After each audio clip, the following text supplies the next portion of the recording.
el grupo comunal, ¿cómo se llama? Vale. ¿Qué grupo comunal?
Por favor, Cristian, ¿podríamos iniciar?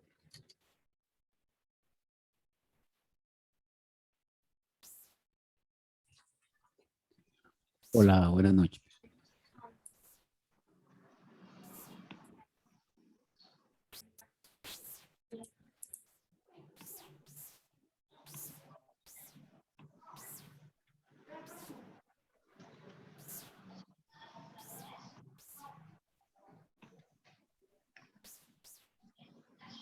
Fabián, ¿arrancamos o damos unos 5 minuticos de espera mientras se van, bueno, 3 minuticos más mientras se van conectando el resto de personas? Ya estamos en Facebook Live, en la transmisión en vivo. Listo, bueno, perfecto. Entonces, Ricardo, ¿cómo vas? ¿Arrancamos? Sí, sí, Cristian, yo creo que podemos arrancar. Pues la intención es que sea un espacio como lo decía, ¿no? Ser como una pequeña apertura de que podamos encontrarnos en estos contextos, no solamente, digamos, de conflicto o de movilización, sino en otras circunstancias también, que podamos aprovechar la tecnología, aprovechar la posibilidad que tenemos, digamos, de la institución que estamos reconfigurando para efectos de la construcción social. O sea, que no solamente pensemos en que el asunto es una vaina laboral o una vaina con cierto compromiso y con cierta rigurosidad sí, o cierto hermetismo, sino que sea justamente un espacio en el que nos podamos encontrar al calor de un tinto. O sea, suponiendo que estamos en un contexto digamos, académico, un contexto, pues, implica el contexto, implícito ahí el contexto laboral, pero creo que en este marco de acción, pues es posible que podamos encontrarnos, conversar, mirar puntos de vista, sin decir que aquí vamos a tener conclusiones o verdades reveladas, nada por el estilo, sino que vamos a conversar justamente eso, como académicos que somos. ¿Vale? Dale, Cristian, tienes la palabra. Listo, Ricardo. Bueno, muy buenas noches para todos. Soy Cristian Hernández, profesor de la Normal Superior Farallones de Cali, del programa de formación complementaria. Como bien nos decía Ricardo en esta breve introducción, básicamente lo que buscamos con este espacio es conversar especialmente, bueno, o más bien conversar a propósito de lo que viene aconteciendo en nuestro país en la última semana larga, y que podamos de una otra manera conocernos, abrir espacios de diálogo en los que podamos compartir de una u otra manera las dinámicas de lo que hemos vivido, primero desde el lugar de lo humano, de lo que somos como sujeto, pero también en vínculo con algo que nos mueve seguramente a todos los que estamos participando aquí, es lo educativo, la preocupación por lo educativo y el lugar de la escuela en este fenómeno y en esta problemática en la que estamos inmersos. Básicamente lo que proponemos para este ejercicio es un espacio, como decía Ricardo, de diálogo en el que podamos encontrarnos. Para eso lo que vamos a sugerir es fundamentalmente traemos como unas preguntas, podríamos decirlo así, como provocadoras, unas preguntas que nos van a permitir suscitar el diálogo, la participación de todos. Lo que buscamos un poco es que este sea como un espacio con la estructura o con la forma de disculpa para poder conversar, y que eso nos permita, bueno, conocer los sentires, conocer las vivencias de lo que estamos viviendo, de lo que, ahí me disculpan la redundancia, por lo que estamos pasando, y especialmente, como decía Ricardo, no es un espacio en el que buscamos llegar a conclusiones ni llegamos tal vez a resoluciones, pero sí por lo menos que sea un espacio en el que podamos establecer un ejercicio de interacción, de escucha, y que podamos a partir de allí establecer un diálogo como si estuviésemos ojalá en un ejercicio de presencialidad, departiendo de la mano o acompañados con un café en algún espacio físico de los que esta pandemia nos ha venido privando a lo largo de este último año. Entonces, bueno, la dinámica es muy sencilla. Lo que vamos a hacer es plantear unas preguntas movilizadoras, no son otra cosa que sino eso, y la idea es que vamos en cada pregunta a ir compartiendo, abriendo la posibilidad de que los participantes, ya sea abriendo su micrófono, ya sea escribiéndonos por el chat de la sala de Zoom o por el chat del Facebook, podamos ir recogiendo y podamos allí ir elaborando como un ejercicio de conversación, que es lo que más nos importa. Conversar, reconocernos en la diferencia del otro, y a partir de allí, que bueno, que sea un espacio de encuentro, un espacio de diálogo, y bueno, entonces, bueno, bienvenidos todos y todas. Esperamos que estos minutos que podamos compartir sean primero de su agrado, que tengan, que consideren este un espacio abierto para todos, un espacio no solamente de la Normal Superior Farallones, sino de todas las personas que nos acompañan, porque sabemos que están presentes personas de universidades de la región, de universidades de la ciudad, estudiantes de la Normal, profesores de la Normal, directivos, padres de familia, bueno, etcétera, todo lo que configura la comunidad educativa de la Normal Superior Farallones, pero también de aquellos que estamos interesados en conversar sobre lo que ocurre en nuestra ciudad en las últimas semanas. ¿Listo? Entonces, bueno, para dar apertura, entonces, bueno, el compañero nos confirma, nos puede ayudar a ir pasando la diapositiva, que va a ser como el ejercicio. Básicamente, entonces, es para poder darle continuidad y que podamos conversar. Lo que buscamos es que cada participación pueda tener alrededor de 2 minutos. Por supuesto, son varias preguntas las que hemos organizado. Entonces, en esa medida, pues no podríamos recibir todas las participaciones de pronto, si son muy numerosas, para una sola pregunta, pero lo que buscamos es un poco que cada pregunta se alimente de una serie de intervenciones que permitan suscitar las reflexiones. Como les decimos, no buscamos aquí verdades absolutas, lo que buscamos es básicamente encontrar lugares de perspectivas de todos nosotros que de una u otra manera hemos participado, hemos vivido, y también creo que hemos sufrido lo que lo que ha sucedido en el país en la última semana. Entonces, el conversatorio se ha intitulado Resistencia, Democracia, Formación, y básicamente, como les decía, es un espacio para debatir y reflexionar sobre las situaciones actuales vistas desde el contexto educativo. Bueno, entonces, perfecto. Entonces, si hay preguntas, como dice la profesora Genir, la podemos compartir por el chat. Entonces, bueno, vamos a arrancar, si les parece, con una primera pregunta problematizadora para que abramos micrófonos y podamos escucharnos. Como les digo, la población que tenemos, los compañeros que nos acompañan, pertenecemos a diferentes ámbitos y estamos vinculados a la educación desde diferentes lugares. Eso es lo que nos más interesa. Entonces, bueno, ¿cómo la educación puede construir un consenso sobre este tipo de país que queremos? Preguntarnos de pronto cuál es el lugar efectivamente de la educación para esto que está ocurriendo acá, para esto que nos convoca. ¿Cómo creen ustedes que se puede medir, si es posible hacerlo, el impacto que los proyectos de democracia tienen en la construcción de ciudadanía? Entonces, bueno, allí tendríamos un primer núcleo problematizador, una primera pregunta, y bueno, y quisiéramos entonces, en la medida de lo posible, que quienes quieran empezar a abrir conversación, pues lo hagamos desde este lugar. ¿Listo?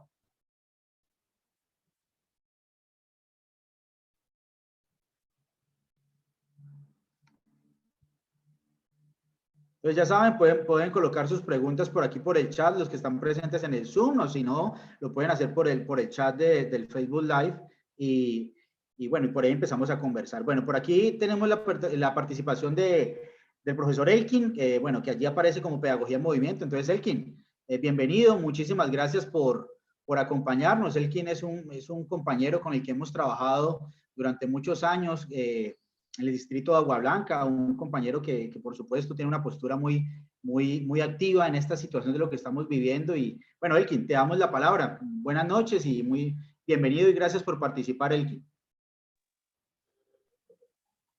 Bueno, buenas tardes, ¿me escuchan bien? Un poquito bajito, Fuerte y Elkin. claro.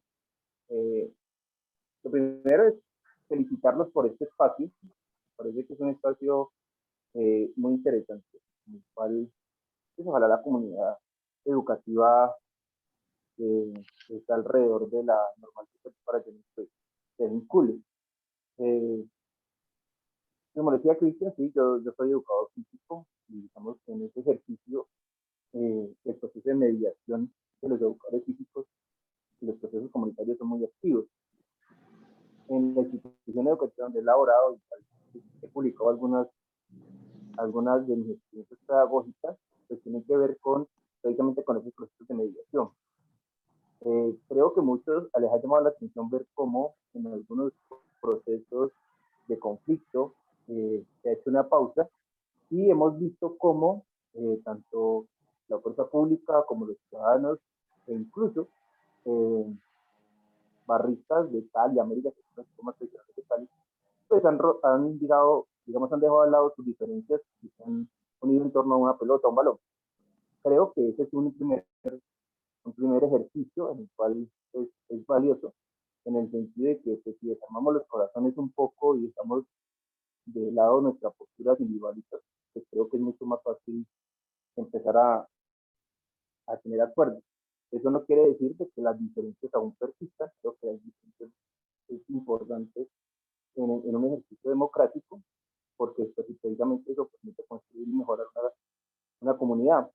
Pero sí creo que es un ejercicio interesante es buscar cómo, a través del deporte y de otras actividades, que hoy es una de las reclamaciones que tienen los estudiantes, que haya mejores espacios de recreación, de deporte, de cultura para ellos, pues precisamente puedan tener estos espacios para hacer mejor comunidad, ¿no? Y tener una mejor calidad de vida.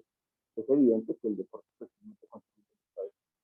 Entonces, pues no me quiero alargar más, pero les dejo esa inquietud, me parece que es un camino, no el único obviamente, pero sí creo que es un ejercicio que permite mejorar. Hoy, desafortunadamente, pues les cuento, he estado un poco distante de toda esta actividad por, digamos, la misma violencia del Estado. Hoy muchos estamos amenazados y hemos desplazado un poco de la actividad para salvaguardar nuestra integridad física. Pero pues, insisto, en los procesos de diálogo creo que es el camino para poder mejorar las condiciones en las que estamos actualmente. Muchas gracias y felicitaciones por el espacio. Elkin, muchísimas gracias por tu participación. La idea es que, bueno, vayamos un poco escuchando lo que los compañeros participantes tienen como para aportar desde su lugar de enunciación y allí, a partir de allí vayamos bueno, construyendo diálogo, que es lo más importante y tal vez lo que tanto nos hace falta ahorita. Bueno, en este momento le daremos la palabra al profesor Orlando Medina y después a la profesora Andrea Mera. Orlando, tienes la palabra.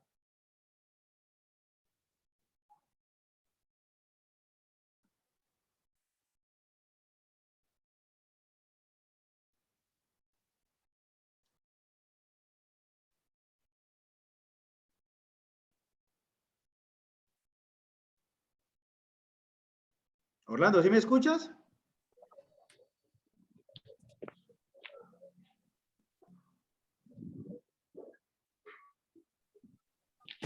Hola. Hola, Cristian. Hola, Orlando, ¿cómo vas? Bien, bien, gracias. Sino que me decía que el hospedero no me dejaba habilitar el micrófono. Bueno, Cristian, bueno, muy interesante pues el conversatorio que se organizó. Bueno, sería también bueno tener las preguntas de pronto para poderlas mirar. No sé si podían proyectar más adelante. Bueno, con respecto a la primera pregunta, yo creo que que pues lo clave es la palabra inclusión, ¿no? Yo creo que de ahí, desde el reconocimiento pues y la aceptación del otro, creo que se pueden construir, digamos, muchos procesos a nivel de la escuela y procesos de cambio a nivel de ciudadanía. Creo que esa palabra es muy importante. Quizás en la escuela y en el sistema escolar es muy reciente, se trabaja poco. Y yo creo que esta situación, esta coyuntura, nos obliga pues como académicos, como profesionales, como intelectuales de la educación, a pensar, bueno, ¿qué haríamos desde nuestra labor?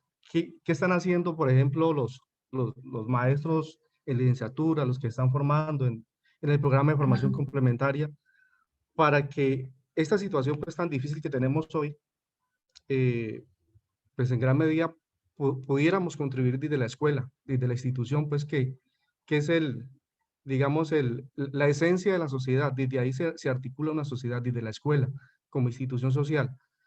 Creo que todos deberíamos de apuntarle a esa parte, como saber entender al otro, reconocerlo, aceptarlo. Y eso pues creo que se resume en una sola palabra, ser una educación muy inclusiva. Entonces creo que lo dejo ahí, Cristian, como un reto para todos, lograr que esa educación que hacemos pues tenga la capacidad de reconocer a los demás. Orlando, muchísimas gracias. Bueno, efectivamente ahí has planteado un concepto problematizador, que en los últimos años se moviliza mucho desde muchos discursos, especialmente institucionales, pero que efectivamente tal vez no ha tenido el impacto que se esperaría en la escuela, ¿no? Bueno, que es justamente la idea de inclusión. Bueno, vamos a darle la palabra a Andrea y después a Ricardo.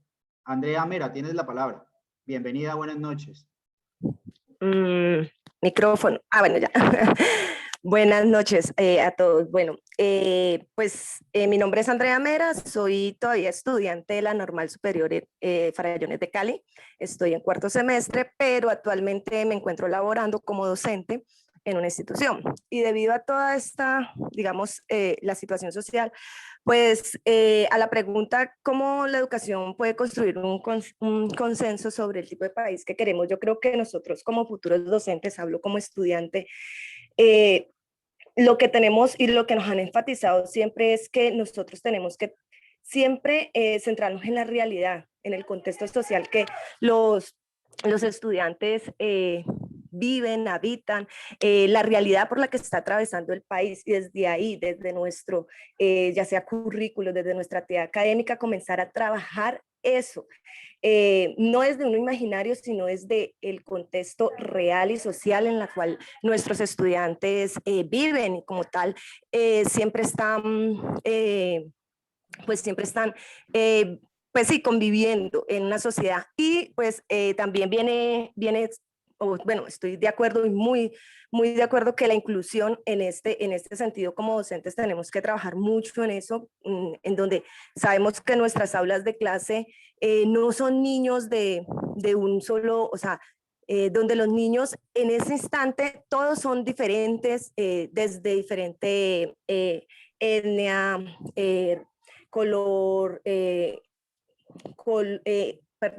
diferente etnia como tal y diferentes estratos socioeconómicos. Eso por un lado. Y lo otro, en cuanto a cómo se puede medir, pues no sé si es tanto viene acorde, pero pues me pasó en mi institución. Y yo considero que cómo se puede medir eso cuando nuestros estudiantes comienzan a ser partícipes, o sea, cuando ellos comienzan a involucrarse en los problemas sociales como tal. Ejemplo, en la institución que yo laboro actualmente es privada, y en esta situación a ninguno de los docentes pues nos han permitido participar del paro como tal.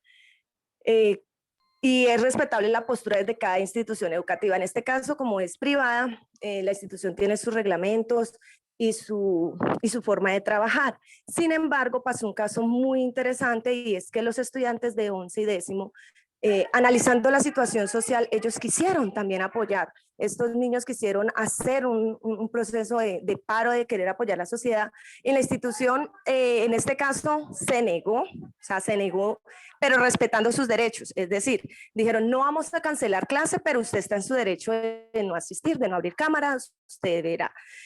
La niña, eso fue toda una propuesta desde no hace nada pasaron las elecciones de consejero, de representante estudiantil, y la institución incentivando eso, esos proyectos transversales desde la democracia, pero ahí, analizando yo, se falló en algo, y es, ¿se les está enseñando a los niños solamente a que tienen derecho a votar y escoger a un político? ¿O se les está enseñando desde esos proyectos de democracia a que los niños no solamente tengan o reconozcan ese derecho que tienen de escoger sus dirigentes, sino también sus deberes, derechos como ciudadanos?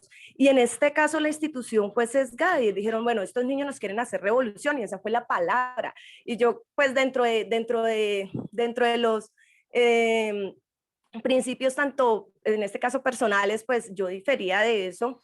Sin embargo, como es la institución educativa donde tú laboras, pues hay unas ideologías que pues, hay que respetarse. Y yo decía, pero entonces no se está haciendo en sí el trabajo que tiene que hacerse en los proyectos transversales, la importancia de que el joven no solamente diga, ah, no, es que mi derecho es votar y ya, y escoger a un representante. Y cuando la niña, en este caso, quiso hacer como vocera en la institución, quiso ser un líder, quiso ser, no solamente por boicotear las clases, porque eso fue lo que dijo la institución, ah, no, nos quieren boicotear las clases, nos quieren, no, era su forma de que los niños querían hacer protesta, ellos también querían hacer, participar del paro, pero como la institución no dejaba, entonces hicieron una junta, hicieron una carta, le dijeron, mire institución, si ustedes no nos dejan hacer parte del paro, pues nosotros decidimos también comenzar a hacerles una especie de paro dentro de la institución. La institución no quiso acceder, al final dijo, eso es responsabilidad de los padres. Entonces, como docente, nosotros también, ¿qué papel estamos jugando ahí? Independientemente. Y aquí yo me pregunto también el rol de la educación de las universidades privadas también, no están, solamente siempre se ve que las protestas, la educación pública, pero entonces también la educación privada no está desde los principios o currículos o bueno, no sé en sí cómo podría ser, pero desde esa parte no está ejerciendo los proyectos transversales como deben ser en cuanto a la democracia. Bueno, eso es todo lo que tenía que decir. Qué pena. Andrea, muchísimas gracias por tu participación, ¿vale? Ricardo, tienes la palabra. Vale, Mare, muchas gracias. Andrea ha tocado algo que realmente resume el gran problema que tenemos. Justamente la educación ha sido sectorizada, la educación ha sido dividida, educación privada, educación pública, educación para élites, educación para pobres, educación técnica, educación académica, o sea, está en una constante y permanente división, ¿sí? Ese es el gran lío. Fíjese la contradicción tan grande en el ejemplo que ha puesto Andrea, justamente en el marco de un proyecto de democracia, de un proyecto que se supone debe desarrollar todo el espíritu crítico, democrático, donde hoy en día esto que se está mostrando, lo que se está evidenciando, es justamente un despertar de una conciencia política, de una conciencia democrática, alrededor de quién tiene el poder y quién tiene la capacidad de desarrollar toda la orientación en torno a un colectivo social. Eso es, digamos, lo que más se pone en evidencia acá. La escuela, digamos, a mi juicio, tiene también una gran falencia y es que carece de un conocimiento. Bueno, no quiero generalizar, pero hay una gran ausencia de un conocimiento del funcionamiento del Estado, de un conocimiento histórico de cómo ha sido constituido el país en los últimos 200 años. ¿Sí? ¿Qué tipo de procesos ha tenido un país como Colombia, una sociedad como Colombia, en torno a sus configuraciones sociales, a sus configuraciones políticas, a sus configuraciones económicas?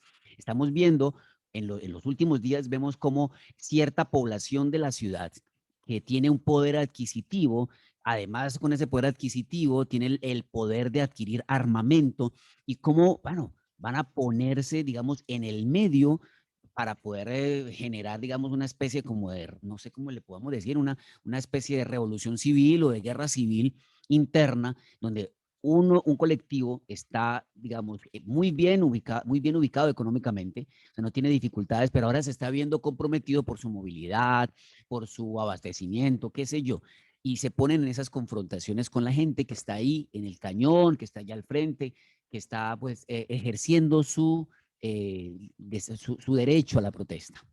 Entonces, a mi juicio también desde el punto de vista de la escuela es importante ver cómo la literatura, cómo el conocimiento, digamos, del lenguaje nos permite acceder un poco a esos referentes históricos, a esos referentes sociales, de ver cómo, por ejemplo, mucho de lo que está pasando aquí se viene contando en la literatura desde hace mucho rato. ¿Sí? 100 años de soledad. 100 años de soledad muestra todo un recorrido interesante que podemos revisar, que podemos visitar y que podemos mirar críticamente, no solamente de entretenernos leyendo literatura, sino de revisarlo críticamente.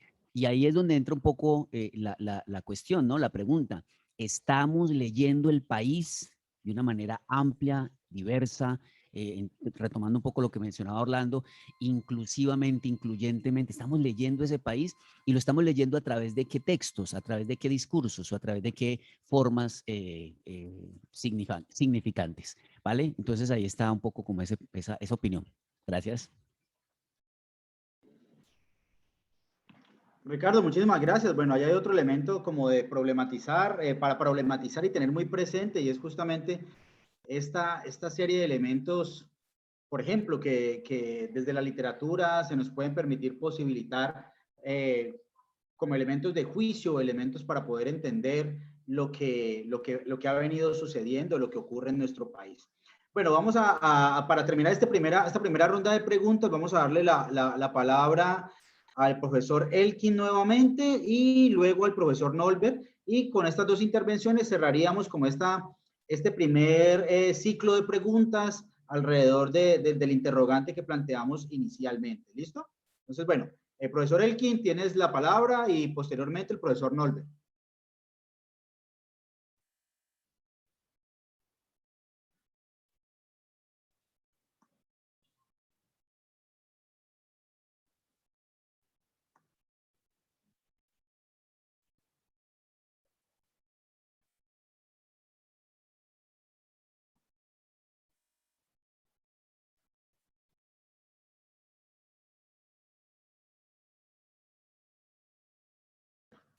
Mientras el profe Elkin de pronto nos da cuenta nuevamente, entonces podemos escuchar al profe Nolbert. ¿Listo?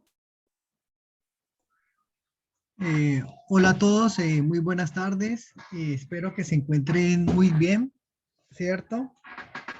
Pues personalmente pues estoy destrozado de manera existencial y emocionalmente, ¿cierto? Pero la idea es, digamos, como resistir e intentar de buscar como nuevos caminos en un proceso como de resiliencia totalmente personal.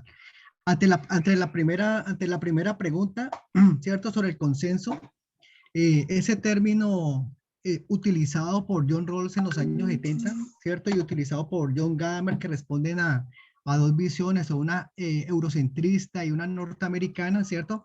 Donde concebían a todos los seres racionales de la misma manera y en la cual concebían la capacidad de razonar como el órgano superior para llegar a consensos, ¿cierto? Desde la parte del señor John Rawls, ¿cierto? Cuando hace el velo de ignorancia, él hace una hipótesis dentro de sus trabajos donde colocaba a personas de diferentes grupos y naciones raciales y diferente condición, un velo. Entonces partía el señor Rawls de que todas las personas, a pesar de taparlas y dejarlas cegueras, son capaces de encontrar ciertos principios mínimos, ¿cierto? Para llegar a consensos. Estos términos, después de casi 40 años postulado la teoría de la justicia de John Rawls, ¿cierto? Este norteamericano que hizo una teoría de justicia para Norteamérica, que en el año 2002, antes de su muerte, le parecía curioso que su teoría fuera aplicada en otros países, en América Latina y otros lugares, le sorprendía que su teoría se fuera aplicada. Después de estos 40 años, se puede rebatir y contraargumentar al señor John Rawls, ¿cierto? John Rawls pensaba para un contexto socioeconómico y sociopolítico en la cual surge su pensamiento. y hemos dado cuenta de que esa racionalidad propuesta por Rawls ya no es la misma. Esa capacidad racional universal como la proponía Rawls, desde esa visión de salir de la ilustración, ¿cierto? Llegar a la ilustración, es hoy en día poco concebida porque se ha demostrado que hay múltiples racionalidades, ¿cierto? Esa racional del hombre burgués del siglo XVIII totalmente desaparece. Hoy hay diferentes racionalidades, diferentes formas de comprender el mundo y se diría que es casi imposible encontrar un consenso, ¿cierto? Igualmente los términos habermasianos, ¿cierto? En la cual postura el consenso como término universal, como ética universal de los derechos humanos, pero es igual, este consenso dentro de nuestras racionalidades totalmente fracasa, encontremos como un camino igual donde todos seamos vistos como interlocutores válidos. Me refiero a esos dos términos para indicar lo siguiente. Cuando vemos lo que ha ocurrido actualmente, ¿cierto? Donde no hay un consenso, sino que hay una imposición de una cultura, ¿cierto? De una clase élite que gobierna el país por más de 200 años.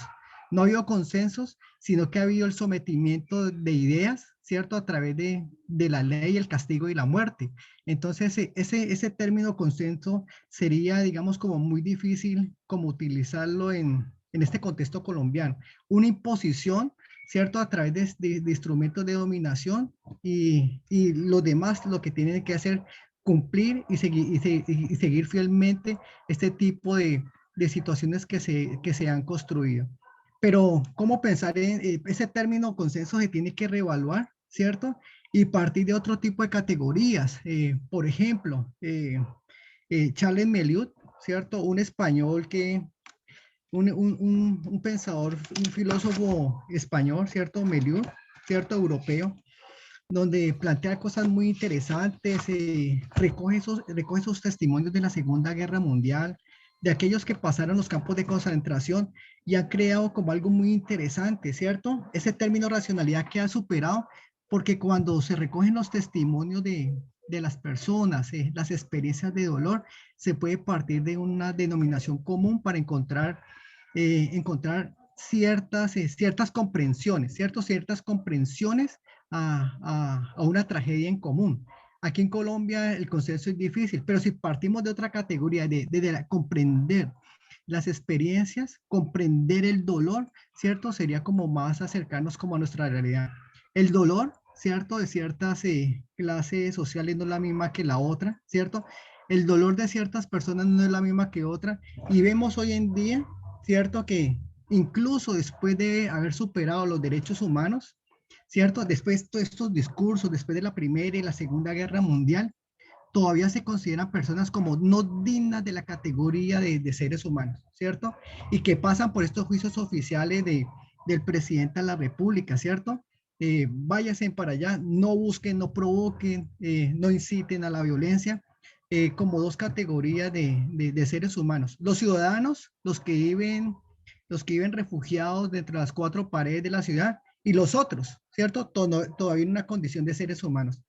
Voy a leer una cita de Meliú en la cual dice lo siguiente, en un libro que se llama La lógica de la crueldad. La lógica de la moral organiza nuestro modo de ser en el mundo y protege a los que quieren bajo su ámbito de inmunidad, pero al mismo tiempo ignora y desprecia a los que no son considerados personas, a los que no poseen dignidad. A estos se les puede eliminar sin tener sentimiento de culpa. Por eso, en toda moral opera una lógica de la crueldad. Entonces lo que estamos viviendo es de esa visión de imposición, ¿cierto? Donde olvida que hay otras racionalidades, otros sentires, ¿cierto? Otras experiencias y donde se impone, digamos, como esa lógica de la crueldad. En ese conjunto de ciudadanos, entre comillas, ese conjunto de personas que quieren imponer ciertos valores digamos como no concebidos por el resto como de la humanidad. ¿Cuál es el papel que tiene que venir la educación? ¿Cierto? Rescatar nuevamente aquellos conceptos que han perdido su valor. Ha sido tanto el uso del concepto de derechos humanos, ha sido tanto el concepto de dignidad, que nuevamente se tiene que tocar y volverlos a traer, ¿cierto? A la luz, al contexto colombiano, a lo que pasa, porque parece que ese concepto de dignidad, el tanto el uso ha tenido su desgaste. Entonces tenemos que nuevamente volver a ese tipo de experiencias, volver a las comunidades, volver a los territorios, sentir el dolor de otro para intentar de comprender y crear un tejido social, ¿cierto? Y a partir de ese tejido social, crear solidaridades de aquellas poblaciones vulnerables, ¿cierto? Vulnerables y que han sido tan atacadas históricamente que hoy, en el siglo XXI, no son considerados como humanos. Están los grupos de un lado y los grupos de otro. Ni siquiera los estudiantes y ni siquiera los manifestantes considerados como personas dentro de esa categoría universal. Entonces, para finalizar, ese consenso tiene que partir de las otras categorías, las categorías de las experiencias del dolor y las experiencias de los otros. Listo, compañeros, y muchas gracias. Gracias, Cristian. Nolber, compañero, muchísimas gracias. Bueno, allí hay otros elementos de juicio que nos permiten, continuar enriqueciendo la conversación, enriqueciendo como este diálogo que nos estamos planteando, que como dijimos en un principio, más que buscar tal vez respuestas absolutas, lo que buscamos tal vez es trazar como rumbos interpretativos de este fenómeno que estamos viviendo. Bueno, si de pronto en algún momento me tardo en darle la palabra o se me vuela, yo les pido una cosa, es que porfa dejen la mano levantada para así hacerlo más fácil, porque bueno, a veces este ejercicio de omnipresencia que nos implica esta mediación, pues se nos complica. Entonces, bueno, allí les pido mil disculpas. Vamos a darle la palabra a la compañera Claudia Cifuentes. Con la participación de Claudia, cerramos este primer ciclo de preguntas. Y la idea es que para el segundo momento está la pregunta que en este momento aparece allí en pantalla. También el compañero Farley nos ha participado al chat las preguntas en general. Entonces, bueno, vamos a darle la palabra a la compañera y profesora Claudia Cifuentes, y con ella cerramos este primer momento de las preguntas. Y la idea es que enseguida, para los compañeros que quieren participar, podamos hacerlo a partir de este segundo interrogante que aparece allí. Claudia, buenas noches, bienvenida. Mil disculpas por no haber visto tu mano levantada, tu participación, pero bueno, como te expliqué allí, este ejercicio de omnipresencia tecnológica a veces se me complica un poco. Claudia, tienes la palabra. ¿Sí me oye? ¿Sí? Te escucha perfecto. Ah, ok, buenas noches para todos. No, es que no encontraba la mano, la verdad Zoom es bastante nuevo para mí. No, lo que yo quería compartir es, ahorita que los escuchaba, es algo como muy desde mi vivir personal, y estaba recordando mucho palabras de Ricardo en algunas reuniones. Y para mí, con respecto a la primera pregunta del país que queremos, yo pensaba que a mí me parece que tenemos un problema gravísimo, es desde el desarrollo humano. Por eso nombraba a Ricardo, porque al ser yo de educación artística hemos tenido varias conversaciones y varias reuniones con diferentes compañeros hablando del campo de desarrollo humano. Y para mí, sinceramente, en ese campo, con esta situación, yo diría que nos rajamos. A mí me parece que tenemos un problema gravísimo de empatía. Yo estaba enfocada en la primera pregunta que hablaba del país que queremos.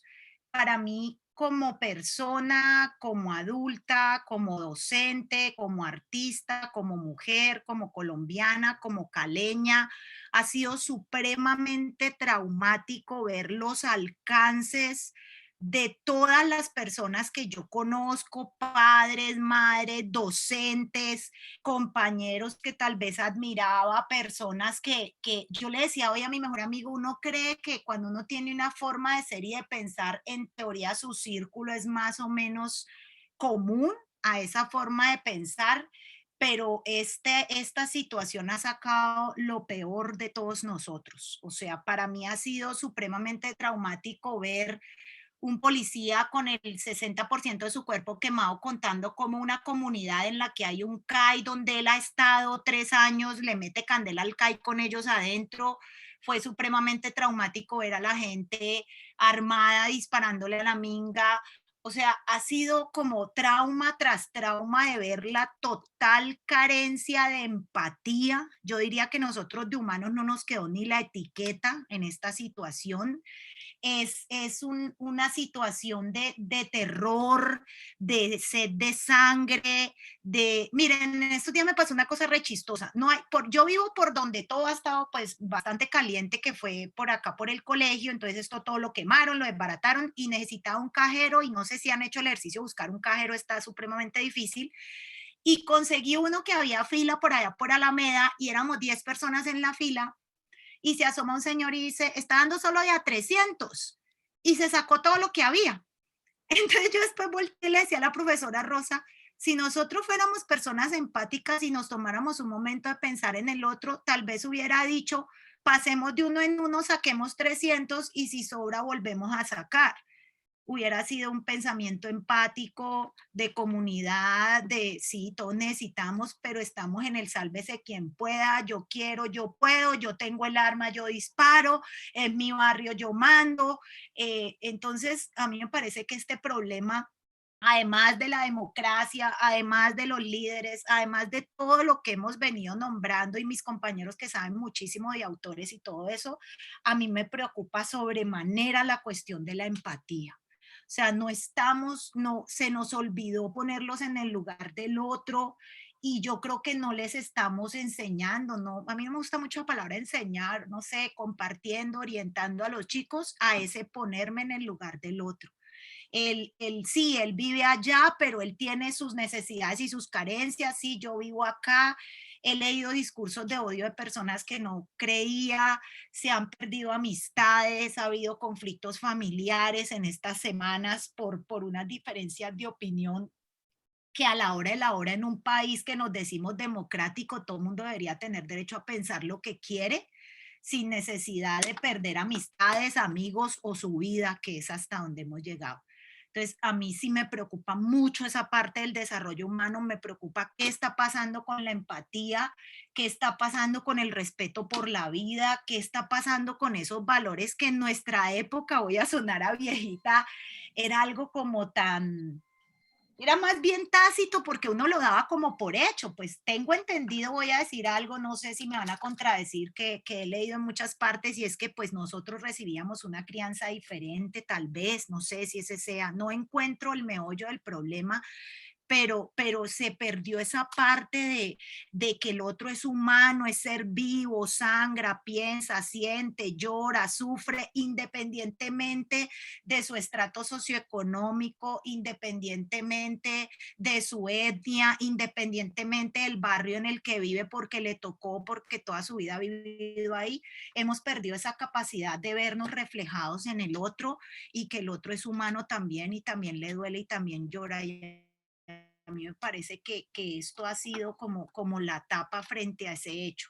Y ese es el país que yo quisiera, el país, no sé si ustedes recuerdan que hace muchos años se hablaba de la Cali cívica, la Cali que la gente hacía fila, la Cali que la gente se apoyaba. De eso no quedó nada.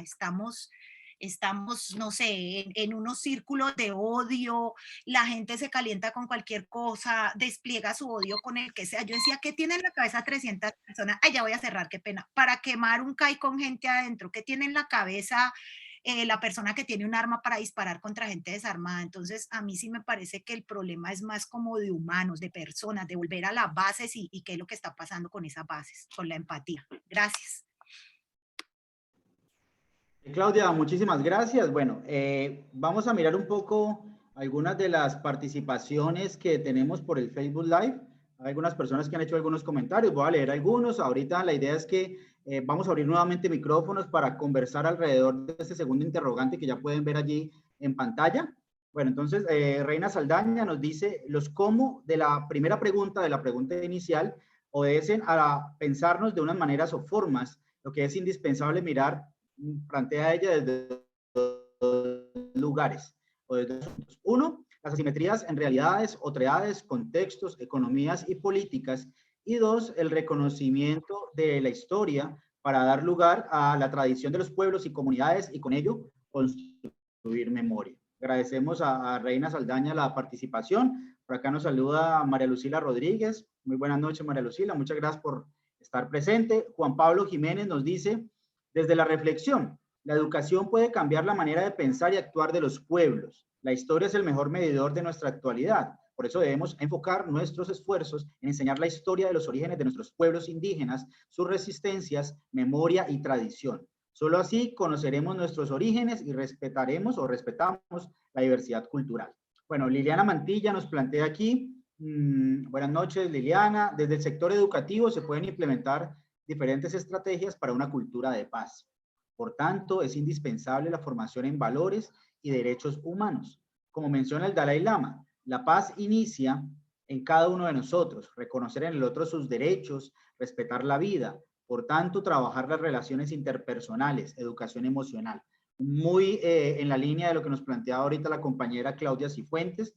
Bueno, Carolina González Bedoya nos dice también muchos recuerdos para todas y todas los profes de mi bello colegio. Daniela Rosero nos plantea, es indispensable dar a conocer nuestra historia, no solo como un tema que pertenece a una materia, sino en una construcción conjunta en el contexto histórico con el actual. Además, es pertinente explicarle a los niños y adolescentes cuáles son sus deberes y derechos como ciudadanos y qué implicaciones tiene el no cumplir sus deberes como ciudadanos de una comunidad activa. Bueno, Andrés Felipe Pérez nos desea buenas noches, agradece por el espacio. Daniela Rosero nos dice, la escuela no debe ser solo un espacio donde se imparten contenidos, hay que enseñarlos, claro, pero deben ser aterrizados a la realidad actual. Bueno, ahorita vamos a seguir compartiendo un poco las impresiones de las personas que nos acompañan por el Facebook. En este momento la idea es que vamos a abrir nuevamente micrófonos, pero la disculpa va a ser esta interrogante que tenemos planteado allí en pantalla para todos los participantes, que dice de la siguiente manera.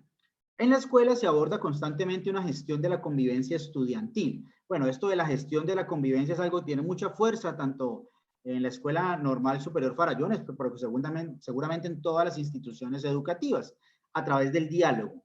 La mediación escolar, bueno, tiene una legislación vigente. Entonces, a partir de ello, es posible identificar entre los actores involucrados en este contexto de protesta y represión que los procesos de mediación social enmarcados en leyes de este tipo funcionan. ¿Cómo podrían pensarse una política estatal que garantice los derechos de los ciudadanos en un Estado social democrático? Bueno, por aquí tenemos dos manos levantadas. No sé, el profe Gustavo. Buenas noches, profe Gustavo, te escuchamos. Buenas noches, Cristian. Buenas noches a todos. Y buenas noches a Reina, que me dice que está por ahí. Acabamos de salir también de otra reunión. Me alegra verla de nuevo, entonces. Bueno, quería comentar sobre, por ejemplo, es bonito que hayan diferentes formas de pensar, como dice la profesora Claudia, y que ojalá todos nos pudiéramos entender. Sí, no tolerar, porque las ha hecho mucho daño. Y es algo que ahorita tratamos de eliminar completamente, precisamente porque invita a ese soportar al otro, aunque no invita a reconocerlo. Entonces, uno de los grandes errores que hemos cometido en la historia, y lo estamos pagando ahora, ha sido haber fomentado ese tipo de prácticas. Recordemos que a partir de ese tipo de prácticas fue que se desplazó a la comunidad indígena. Dijeron, bueno, no los matamos, pero los toleramos, pero lejos de aquí, ¿sí? Entonces, lo que ahorita está pasando, a diferencia de la percepción que tiene la profesora Claudia, que la quiero mucho y la respeto también, pero mi visión es mucho más, diría yo, esperanzadora en este caso. Realmente lo que yo he visto ha sido muy bonito.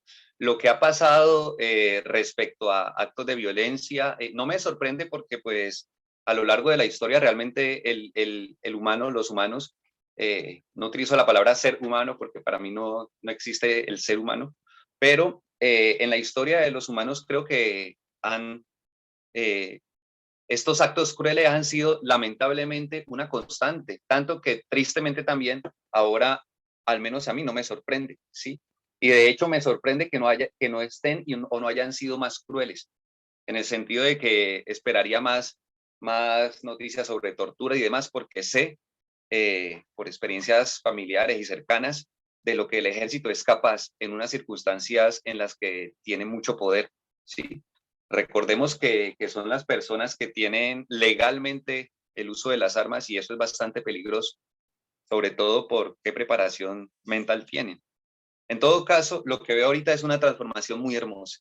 porque se está dejando atrás no solamente algo pequeño, se está dejando atrás casi que 2000 años de tradición occidental, ¿sí? Lo que está ocurriendo y que es lo que nosotros, creo que nosotros, nuestro deber como maestros, como intelectuales, como personas del mundo académico, no es describir los sucesos como suceden, sino, digamos, hacer las interpretaciones de acuerdo al contexto, pues, e ir un poco más allá.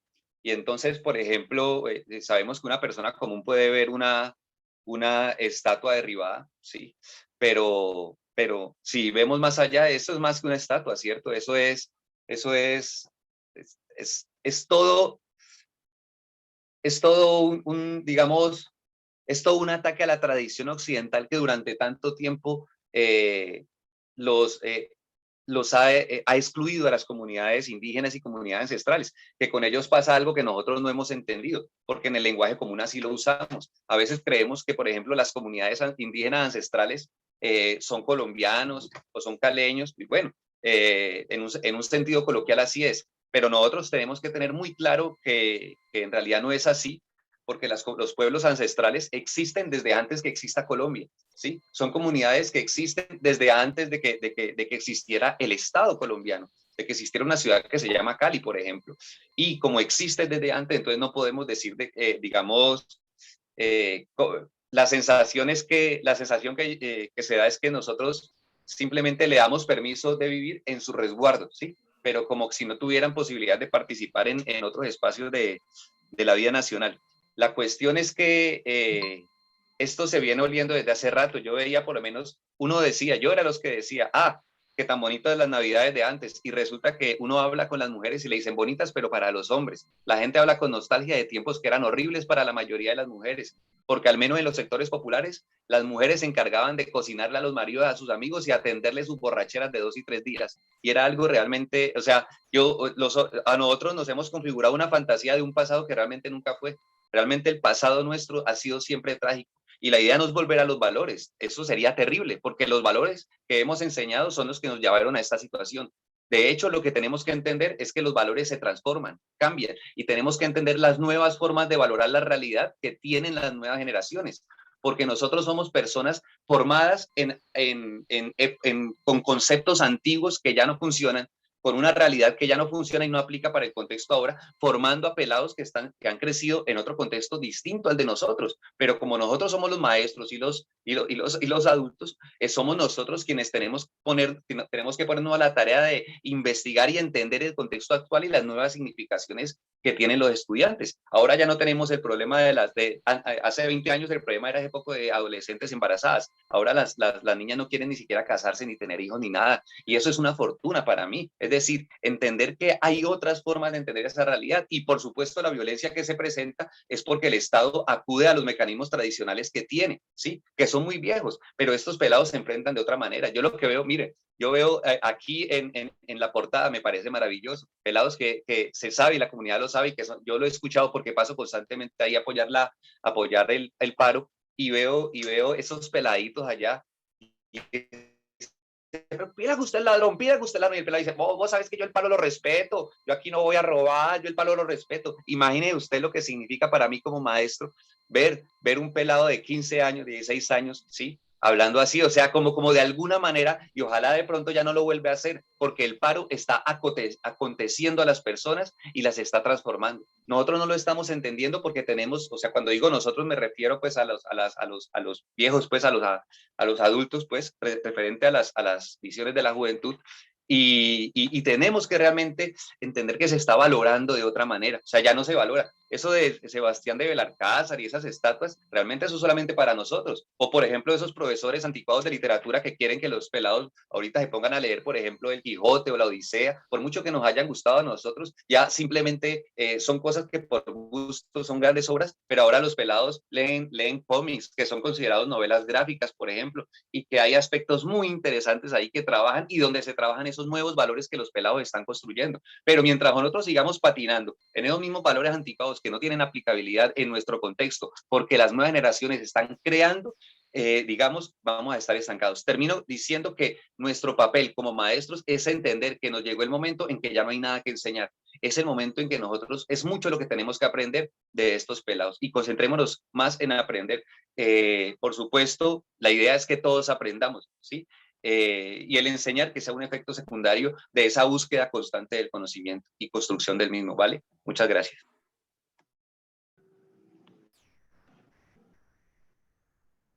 Gustavo, muchas gracias por tu participación. Bueno, vamos a darle la voz a la compañera Genit, posteriormente al compañero Andrés y después a la compañera Alejandra Molina, ¿vale? Bueno, Genit, buenas te tardes. escuchamos. Sí, Buenas gracias. noches, Buenas muchas tardes a gracias. todos. Qué rico estar en este espacio porque tal vez este espacio también contesta un poco la pregunta, ¿cómo están los profes? ¿Cómo están los directivos? ¿Cómo están las personas de nuestra comunidad educativa? Bueno, lo primero que quiero decir es con relación a esta pregunta que habla de una conciliación. Yo pienso que una conciliación es posible siempre y cuando entremos en la esfera de otras categorías como la comprensión, sin querer decir que los sucesos que se han presentado estos días son los más adecuados y quiero o me uno a la idea de que ya lo mencionaba Ventura de Sousa en un escrito que hizo hace poco, y es que realmente hay una sociedad que ha estallado frente a una serie de circunstancias y de situaciones. Determinar si es la mejor manera o la peor manera no creo que sea la vía. Creo que es necesario leer esa realidad y entender. Y de hecho en su artículo él menciona una serie de elementos que ya han mencionado otras personas críticas en la sociedad de por qué está sucediendo lo que está sucediendo. Desde esta plataforma creo que debemos ubicarnos en la reconstrucción de muchos conceptos y prácticas y paradigmas que hemos viabilizado desde la escuela. ¿Por qué? Porque yo soy de las que comparto que sí tenemos un paradigma muy eurocentrista, donde nos enseñaron que la democracia, por ejemplo, es uno de los conceptos que yo creo que se debe trasladar, es que la mayoría diga esto y con eso ya estamos como bien. Desde esa plataforma pienso, o desde ese contexto pienso que la escuela tiene un papel importantísimo en sus prácticas, en el sentido de que no debemos de agenciar un concepto de democracia totalizante ni paradigmático como el de quien tiene el poder, sino que al contrario, la escuela es un escenario excelente donde los actores de la misma deben ser escuchados, incluidos los niños desde muy pequeños. ¿Por qué?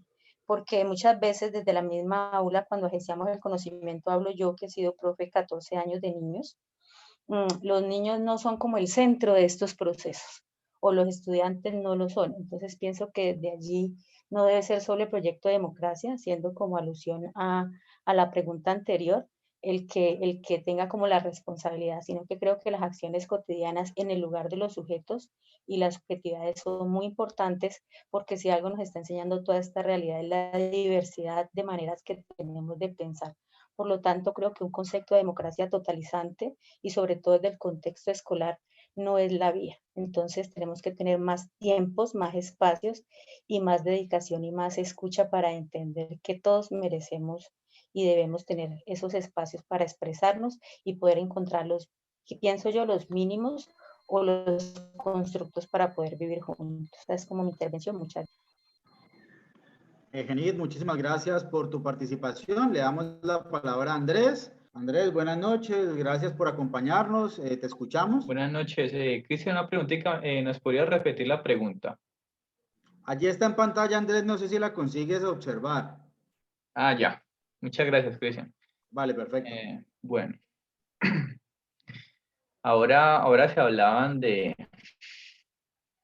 la tolerancia, ¿no? Se hablaba del diálogo. Yo pienso que para reconocer esta pregunta son dos y otros elementos que habrían más para uno tratar de darle respuesta, ¿no? Sí pienso que uno debería empezar a dejar, o deberíamos, como sea, empezar a dejar ese término del uso de la tolerancia y empezar más a iniciar el respeto hacia el otro en diálogo, ¿no? En esas conversaciones que se dan siempre en lo informal.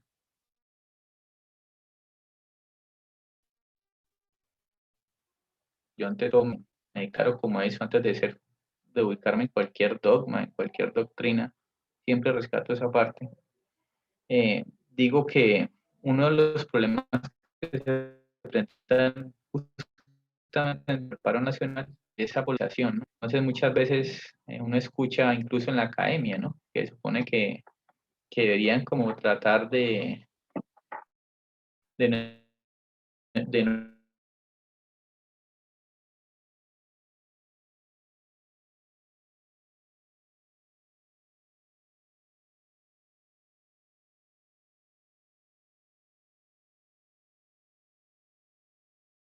no entrar como en incoherencia, ¿no? O sea, uno, por ejemplo, y entrándonos justamente a la respuesta, a la posverdad, a lo que encuentran en las noticias como fake news, noticias falsas. Uno escucha, un compañero dice, no, es que ¿cómo hablan la gente en la calle? El hijo de puta del Trump está diciendo esto y aquello. O no, es que el hijo de puta del Petro dice esto, o el tal de Biden dice aquello. Y entonces justamente como humanos entramos y caemos en la trampa de la posverdad, es decir, nos polarizamos. Por ejemplo, para tratar de ver un poquito más a profundidad esta caricatura, ¿a qué ser humano aquí de Cali, Colombia, ya que estamos ubicados aquí en Cali, se le ha dicho, por ejemplo, que en la presidencia de Trump no existió guerra? O sea, Estados Unidos como país no invadió ningún país. Y comprendiendo que esto ha sucedido desde 1914 en adelante. Todos los presidentes en Estados Unidos han invadido sistemáticamente países extranjeros, cosa que hizo, por ejemplo. Entonces, cuando uno entiende estos hechos que suceden, empieza a estar en la realidad. Mira a Biden, que supuestamente por ser demócrata, que el Señor va a arreglar todo el mundo y seremos felices, y uno encuentra que si no estoy mal, fueron a los 12 días de su mandato, invadió un nuevo país en el Oriente cercano. Entonces, o sea, ¿a qué quiero llegar yo? Cuando uno empieza a ver la realidad como lo que es, y no caer justamente en la polarización, es que uno como ser humano empieza a comprender, y en ese diálogo, ya no la tolerancia, no, si yo me aguanto ese porque está diciendo tal cosa de tal presidente, sino que ya entramos a dialogar dentro de la realidad con todos los hechos sobre la mesa, es que evadimos y nos salvamos de la trampa de la posverdad. Ahora mismo hablemos de Cali, ya para terminar. Y ahí justamente donde está la pregunta que la quiero responder de esa manera, personalmente, ¿no? Porque no puedo hablar por los demás. En Cali, se supo hace 5 horas, en Cali, una chiva que lleva una remesa para un conjunto residencial en el sur de Cali, la persona de la unidad pensó que esas personas iban a aceptar la chiva para tomarse la unidad. Hubo un encuentro y al final como que se logró entender que esa chiva era una remesa, es decir, comida, pero los medios hicieron uso del fake news y dijeron, no, es que esta chiva entró a la unidad y los indígenas, como los llaman ellos, trataron de tomarse la unidad residencial. Entonces, es justamente donde el empleo es como ciudadanos deberíamos comprender cómo es que manipulando, tergiversando la verdad, contando la verdad de esa medida, estas informaciones básicamente están prendiendo los ánimos, están prendiéndole candela a lo que es muy humano, a las emociones. Y por eso, como seres humanos, como docentes, como estudiantes, como caleños, deberíamos evitar caer en esas fake news, porque eso justamente lo que se hace es tergiversar las emociones humanas, direccionar a la población hasta ciertas intenciones comunicativas, y ahí pues se produce lo que se produce hoy en día en Cali, ¿no? Ciudadanos disparando a los otros ciudadanos. Ese era como la pequeña aporte que quería como comentarles. Muchas gracias. Andrés, muchísimas gracias por tu participación. Bueno, vamos a darle la palabra a Alejandra Molina y después le damos la palabra a Gustavo Aragón. Perfecto. Alejandra, tienes la palabra. Buenas noches. Gracias por participar. Buenas noches, Cristian, para todas y para todos. Muchísimas gracias por abrir este espacio tan importante para nosotros como Escuela Formadora de Maestros y Maestras, justamente. Bueno, estamos hablando de la mediación escolar, que es parte de nuestra política educativa en el marco de lo que es la formación y la educación ciudadana, aunque pues al principio en la primera diapositiva decía construcción ciudadana. Sin embargo, aquí a nivel académico, a nivel del país, la discusión está entre educación para la ciudadanía y formación ciudadana. En la primera, que es finalmente la que se dirige hacia nosotros, en términos de las competencias ciudadanas, es más una educación para la ciudadanía donde se pretende formar seres humanos ciudadanos responsables, ¿sí? Su fin es tener ciudadanos de tipo clásico, ¿sí? De los primeros, de corte republicano, ya, en un contexto plural, pero más no político, porque está inmerso en el marco de la educación. Mientras que la formación ciudadana tiene un marco mucho más amplio, se da una ética del reconocimiento, ahora lo decía nuestra compañera Claudia Cifuentes, esa mirada frente al otro, ¿no? Esa empatía, la solidaridad, eso tiene que ver con la ética del reconocimiento frente al otro, ¿sí? Que se media a través del lenguaje, el trabajo y la interacción, y que su fin último es la constitución de un sujeto político, recordando muy claramente que la pedagogía justamente es eso, ¿sí? El acto más político existente. Entonces, después de hacer esa diferencia en nuestra política pública educativa está mucho más referida a la educación ciudadana que a la formación ciudadana. Y entonces empezando por allí ya empezamos también perdón la redundancia, comenzamos a ver más bien todas las situaciones que a nivel interno de nuestras escuelas, así tengamos programas de mediación escolar, así hablemos con los niños desde preescolar hasta el programa de formación que ya son inclusive adultos jóvenes, empezamos a tener una serie de incomprensiones, ¿sí? Y por eso la necesidad de actualizar nuestros conocimientos. Como lo decía ahora también el compañero Gustavo, es necesario en este momento nosotros actualizar nuestros conocimientos, no es tiempo de enseñar, es tiempo de reflexionar colectivamente, de contextualizar, de problematizar, lo decía también la estudiante de cuarto semestre. A nosotros nos enseñan a contextualizar, yo fui parte del programa de formación y realmente eso es lo que se pretende. Pero entonces, ¿cómo vamos a lograr contextualizar cuando no tenemos tal vez los recursos suficientes, ¿sí? Y nosotros como maestras y maestros orientadores necesitamos actualizar nuestros conocimientos a nivel histórico, social, cultural, político, ¿ya? Para que nuestros saberes pedagógicos se vean de una manera, un accionar distinto, una dinámica diferente. También me parece muy importante empezar a ver el pensamiento de todos los autores europeos y a nivel del mundo, por supuesto, está muy bien bienvenido, pero primero necesitamos trabajar lo que tiene que ver con lo que nos atañe, que es el pensamiento latinoamericano, la construcción de nuestra nación, ¿qué ha sido? Lo han dicho varios acá, lo han dicho también en las personas que han colocado comentarios en los chats. ¿Sí? Necesitamos el conocimiento histórico de nuestras raíces, de nuestros pueblos originarios, de cómo se constituyó este Estado social de derecho finalmente. Y la gente piensa que eso está solamente para los profesores o compañeros y compañeras de las ciencias sociales, y resulta que eso debe ser parte de nuestra formación, o sea que hay ahí también una situación de corte estatal en términos de la formación de licenciados y licenciadas, ¿ya? Entonces, conocer y valorar nuestras raíces y saber que como colombianos y colombianos estamos constituidos por un sinnúmero de culturas, ¿sí? Y entonces ya no debemos hablar ni siquiera de etnia, tenemos que hablar de los grupos originarios, de los pueblos ancestrales, tenemos los grupos socioculturales, todos los demás, porque necesitamos tener un lugar, ¿sí? Tenemos un lugar porque nosotros como maestras y maestros necesitamos en nuestros discursos, en nuestras prácticas y saberes pedagógicos estar actualizados y estar contextualizados. Y esa contextualización no solamente debe ser de tipo académico per se, en términos de disciplina, sino en términos justamente de lo social, de lo cultural, lo humano que nos atañe, porque si estamos formando maestras y maestros, estamos trabajando con una población de niñas, niños, jóvenes y adultos jóvenes, pues justamente eso es lo que nos llama. Necesitamos una mentalidad que nos permita la construcción de colectivo. Entonces, una vez ya empezamos a indagar sobre las formas como se constituyó nuestra nación, nuestra república, entonces tenemos que empezar a mirar en una construcción de colectivo, ¿sí? Porque esa parte sí nos falta y bastante, la consideración hacia los demás, la empatía, la solidaridad, el reconocimiento, la valoración. Eso es la pedagogía. Entonces, repito, es el acto político, el acto más político existente.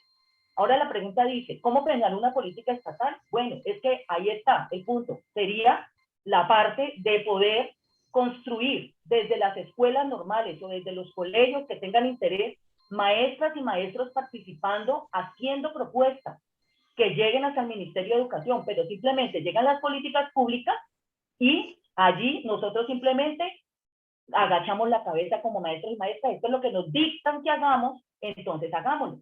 Así que considero que un movimiento importante podría ser eso, que maestras y maestros propongamos a nivel estatal políticas que nos permitan unas miradas distintas. Nosotros ya estamos cansadas y cansados los que, digamos, hemos venido en un camino de concientización frente a lo que está pasando, todo lo que está ocurriendo, digamos, a nivel de desestabilizar o desequilibrar nuestra sociedad, nuestra sociedad, nuestro pueblo, nuestras circunstancias en todo sentido en Colombia, en Cali, en Valle del Cauca y Colombia, y seguimos pensando en que vamos a ir a dictar la clase virtual y que vamos a ir a trabajar en términos de disciplina. O sea, ¿cómo vamos a ligar las disciplinas con la realidad de los niños, las niñas, los jóvenes y los adultos jóvenes que están en una escuela que está formando maestros y maestras?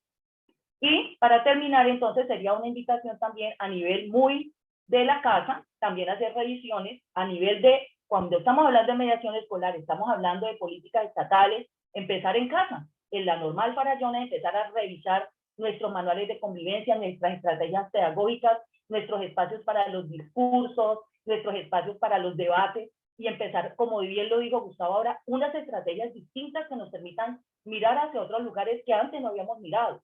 A nosotros nos formaron de una manera, pero eso ya no resiste más, eso ya está rompiendo, porque en este momento lo que se necesitan son otras cosas. Entonces es la llamada para que todas y todos empecemos a reaccionar, a despertar en términos de el diálogo, la palabra, porque la palabra tiene totalmente fuerza y energía. Entonces, con discursos, con fundamentos, con argumentos bien fuertes, poder tener unos debates muy importantes y poder ayudarles a los chicos, a las chicas, construir otras miradas, desde preescolar hasta el programa de formación. Muchas gracias. Alejandra, muchas gracias. Bueno, le recordamos a todos los asistentes que, por supuesto, por cuestiones de tiempo, la idea es que la participación ojalá no traspase los 2 minutos. La indicación, por supuesto, el profesor Farley, el compañero Farley nos está indicando allí, por ahí un timbrecito que a veces seguramente no escuchamos, pero cuando él ubica esas manitos que están como en signo de aplauso, es un poco indicándonos que el tiempo se va agotando. La idea es, por supuesto, que entre más participaciones y más voces podamos escuchar, pues seguramente más enriquece este diálogo. Vamos a cerrar este ciclo del segundo interrogante con la participación de Gustavo Aragón y también de Edinson Corsino. Entonces, bueno, Gustavo, buenas noches, te escuchamos. Buenas noches. Yo soy profe, también trabajo en formación de licenciados, pero pues soy sobre todo profesor de literatura. Así que el aporte que quiero hacer, pues lo voy a hacer como desde las reflexiones que he hecho, en parte como profe de literatura, como lector, como papá, y en parte también como miembro de la red de lenguaje, que es un espacio en donde varios profesores de distintos niveles de escolaridad trabajamos en comunión con distintos nodos en Colombia y pensamos estos problemas que se están aludiendo aquí. Entonces, pues primero que todo celebro el espacio. Cuando circuló la invitación a través de la red, pues me pareció muy interesante poder escuchar. Quiero hacer un breve aporte. En primer lugar, una precisión, la presencia de ejércitos de Estados Unidos en otros países es la continuidad de una invasión. Así no se manden más ejércitos. Esto con relación al tema de las fake news. Me parece que una tarea urgente de la escuela, respondiendo a esta primera pregunta que está formulada aquí, que tiene que ver con el diálogo, es renunciar a la idea de que podemos aclararles a nuestros estudiantes qué es lo, digamos, correcto, o qué es lo verdadero, qué es lo es falso. El volumen de información a que acceden nuestros estudiantes es tan alto, la manera de leer es tan diferente a como nosotros aprendimos a leer, que esa tarea es imposible. Creo que tenemos que ser humildes en ese sentido y resignarnos más bien y dirigir nuestra atención hacia la formación de criterios. Yo creo que más que nunca fue importante para la escuela formar lectores críticos. Si invertimos en la formación de un lector crítico que tenga la posibilidad de distinguir la basura que aparece mediada por los grupos económicos, en los noticieros, en la manera como aparece presentada todos estos temas que involucran las fake news, pero también la orientación tendenciosa de los presentadores de las noticias, el falseamiento de datos. Si insistimos en que el criterio de nuestros estudiantes debe quedar fortalecido por allí, me parece que estamos haciendo un gran servicio a lo que se necesita en el país en este momento. Somos la escuela y a nosotros nos corresponde una situación bastante difícil porque somos como el dios Jano. Ahorita que hablaban acerca de la literatura clásica y si de pronto eso estaba revisable o está superado, Jano sigue siendo una figura importante asociada con el maestro. Somos los que miramos hacia atrás, ese es el dios enero, porque somos los salvaguardas de la tradición, del conocimiento tradicional, cualquiera que sea la tradición, pero además nos dicen que preparemos para un futuro. Así que es una tarea muy difícil la que tenemos nosotros los profesores, ¿sí? Salvaguardar la tradición, pero además preparar para un futuro que todavía no podemos avisorar porque no se puede avisorar ese futuro, dada la manera como se está moviendo el mundo. Y el otro aporte que creo que me parece que es importante es María, me parece, Don Quijote de la Mancha, y pues soy profe de griega, entonces voy a hablar a favor de la Odisea. Y Odisea siguen siendo textos tan vigentes como Que viva la música o El olvido que seremos. Me parece que el asunto tiene que ver más con cuál es la manera como nosotros damos de leer a nuestros estudiantes esos textos. El viaje del héroe sigue siendo el mecanismo fundamental de construcción del sujeto que participa en una nación, y el cuestionamiento de los valores, qué es lo que está ocurriendo aquí, es algo que ocurre en el Quijote. Entonces, me parece que si invertimos en inteligencia, en estrategia, en la manera de darle de leer, podemos encontrar, por ejemplo, la crítica del machismo en María, simplemente desplazando el énfasis del romanticismo al tema del desconocimiento del otro y el tema del machismo en una novela como esta. Muchas gracias y espero haber sido de aporte. Gustavo, muchísimas gracias por tu aporte. Bueno, efectivamente allí hay varios elementos de juicio que tal vez Ricardo había mencionado al principio, justamente desde qué lugar, por ejemplo, la literatura puede aportarnos a empezar o a continuar en este aporte de configurar una mirada crítica frente a lo que ocurre a nuestro alrededor.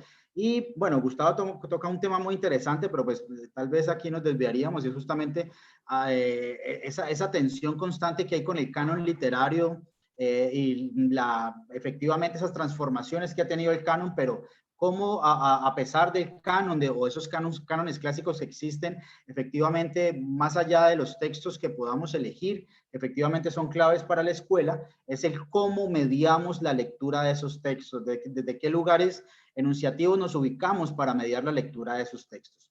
Bueno, vamos a dar la palabra entonces a Edinson Corsino. Algo rápido, de 20 segundos. Sí, efectivamente, claro.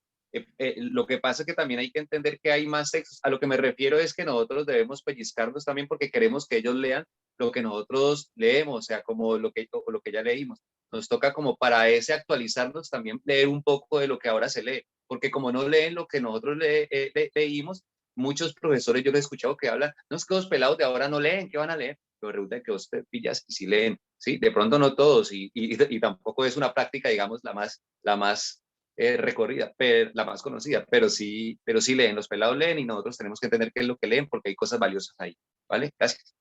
Listo. Por supuesto, Gustavo, leen seguramente más de lo que nosotros leíamos con su edad porque pues, efectivamente hay mucho más acceso a la información, hay una cantidad de textos que circulan a nosotros en su momento no nos llegaron con la facilidad que les llegan a ellos. Hay que, por supuesto, entender, bueno, qué leen y desde qué lugar nosotros podemos entrar a dialogar con eso que se lee respecto a sus intereses y lo que aquellos textos que también les pueden brindar unos elementos de juicio para problematizar y empezar a configurar con mayor ahínco ese espíritu crítico que tanto necesitamos. Bueno, vamos a darle la palabra a Edinson Corsino y posteriormente, y con esto cerraríamos esta primera parte, a Ricardo Heredia. ¿Listo? Edinson, te escuchamos. Buenas noches. Sí, buenas noches, compañeros. ¿Me escuchan? Se te escucha perfecto, Edinson. Gracias, gracias. Primero que todo, muchas gracias por la invitación a este espacio tan interesante, elocuente y chévere uno escuchar todas estas apreciaciones tan conspicuas que cada uno de los compañeros han ido aportando. Yo debo de hacer énfasis un poco a lo que decía Ricardo y lo que también expresaba el compañero Gustavo. Pero ya lo último, en la apreciación última, él ya argumentó algo de lo que yo quería decir. Es que, o lo que quiero decir, yo creo que, sí, listo, nosotros leímos El Quijote, nosotros leímos La Odisea, nosotros leímos La Rebelión de las Ratas, nosotros leemos El Coronel no tienes quien le escriba, 100 años de soledad.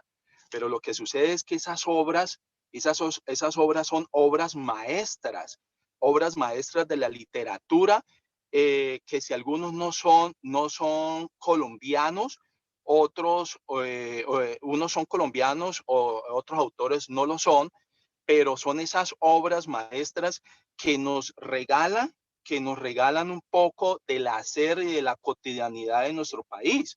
Entonces yo pienso que, listo, tenemos que incitar al estudiante a que siga leyendo otras obras literarias actuales y que son más desde el contexto de él, pero si él conoce el contexto de dónde viene lo que se está escribiendo ahorita, el joven se va a encantar. Es que el problema no es que lean, el problema es que habemos docentes que tenemos una actitud mediocre y nefasta y decimos no, es que como a mí no me gusta esa obra, no la leo, no la lean.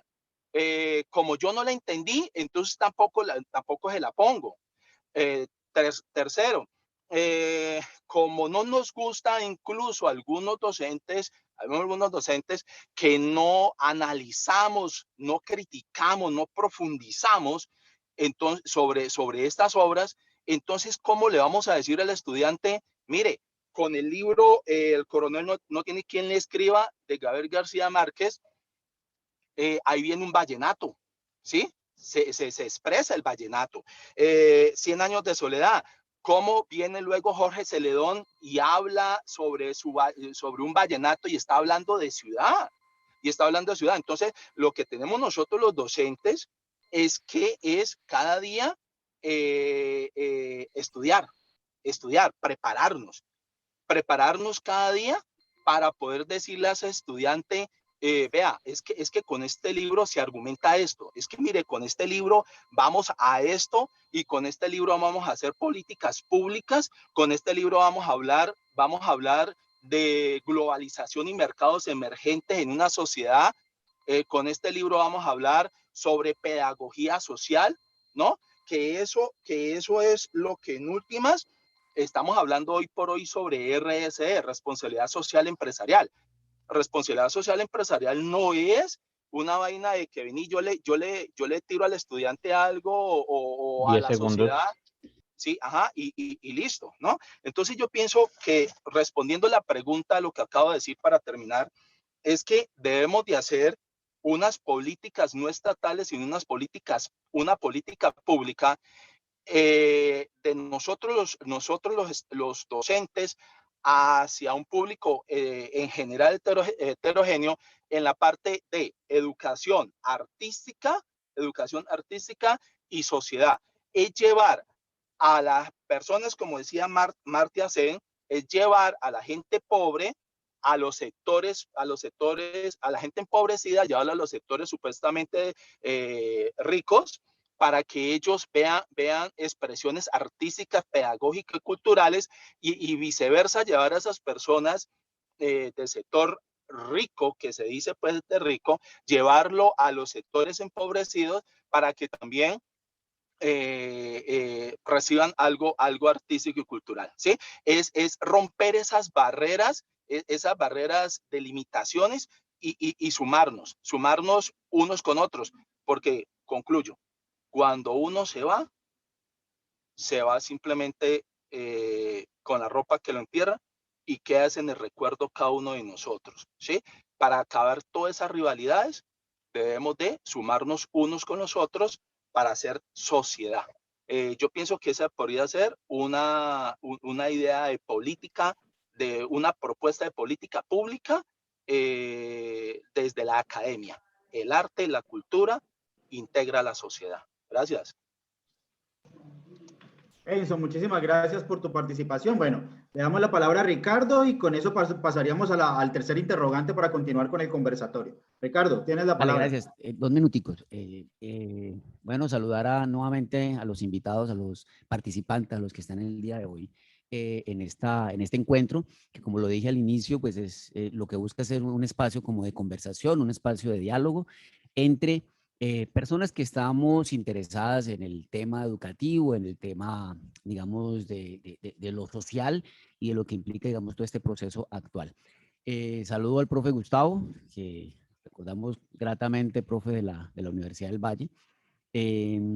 Retomando un poco esta línea de la literatura, que creo que es supremamente necesaria como un mecanismo, digamos, sin el cual no podríamos tener una posibilidad de ver los mundos a los que podríamos estar expuestos. Entonces, haciendo este ejercicio, recupero, por ejemplo, lo que tiene que ver con la resistencia, lo que tiene que ver con la formación, con la democracia, en el sentido de que ver, por ejemplo, la literatura de ciencia ficción, como ciertas obras, digamos, ciertos productos enmarcados en esta literatura de ciencia ficción, y nos muestran desde la perspectiva estética, una perspectiva, digamos, con el uso del lenguaje de una manera muy efectiva, nos muestran estos modelos de mundos en donde la resistencia, en donde las distopías, en donde todos estos universos, digamos, que nos muestran el mundo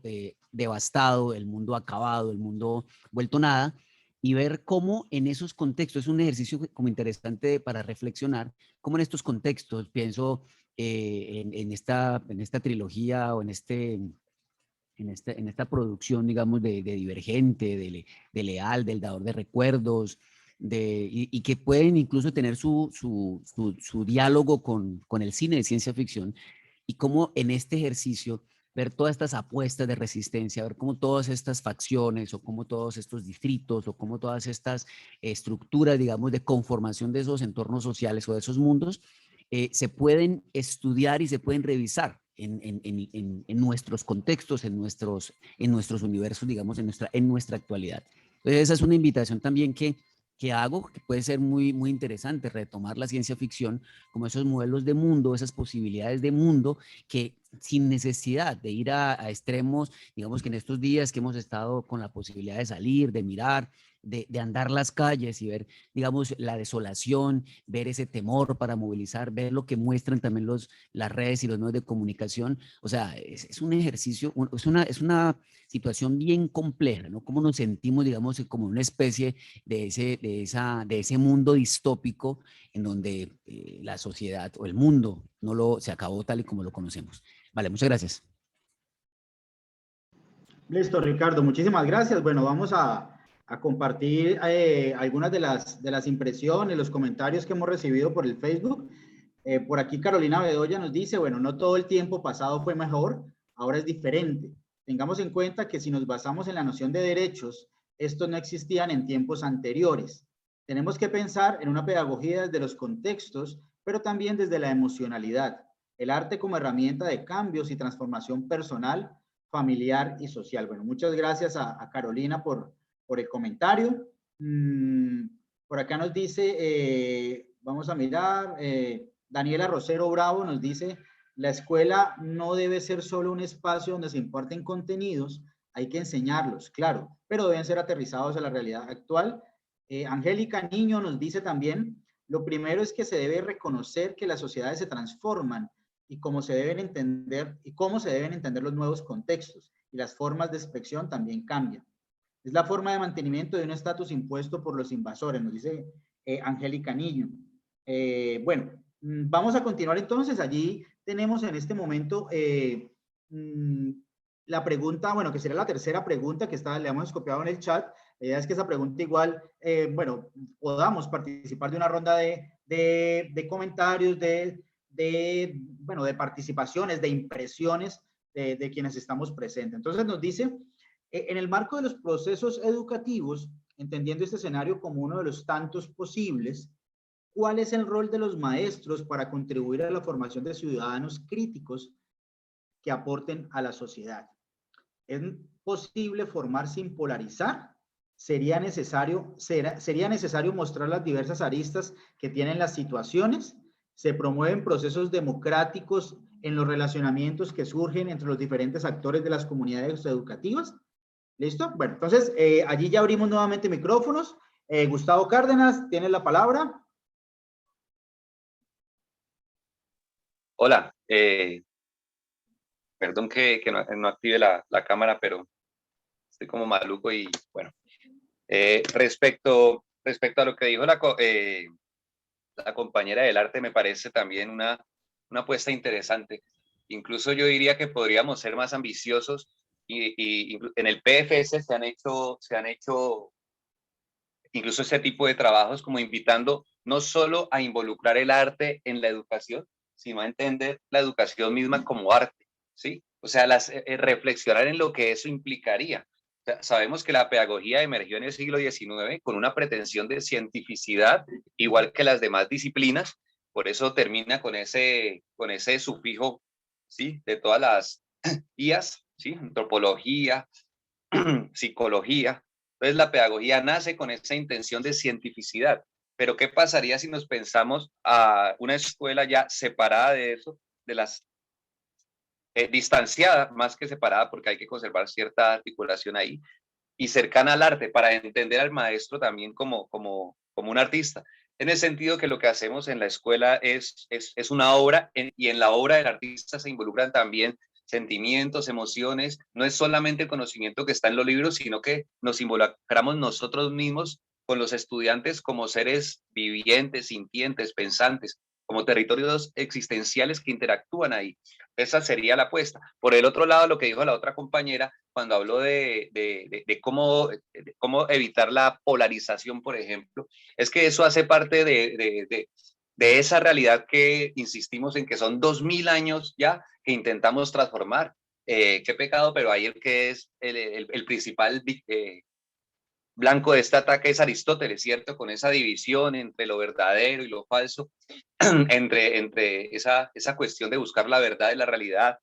Y resulta que hoy, gracias a la ciencia, la filosofía y demás campos de conocimiento, sabemos que la realidad es muy compleja, que en realidad que es múltiple, que contiene muchas multiplicidades, y entonces eso hace que nosotros tengamos que necesariamente superar esa visión dualista de la realidad, pero en el lenguaje todo el tiempo lo usamos, decimos bueno o malo, cuál es la mejor o la peor. Entonces decimos, por ejemplo, ay, ¿cuál es la mejor escuela? Pensemos cómo mejorar la escuela. No, o sea, ni de vainas. De lo que se trata es pensar una escuela diferente. Eso de pensar la escuela mejor nos hace patinar siempre en el mismo espacio y no nos permite ver más allá. Entonces, eso es resultado de ¿qué? De vivir la realidad en esos dos polos, como que algo solamente puede ser mejor o peor, ¿cierto?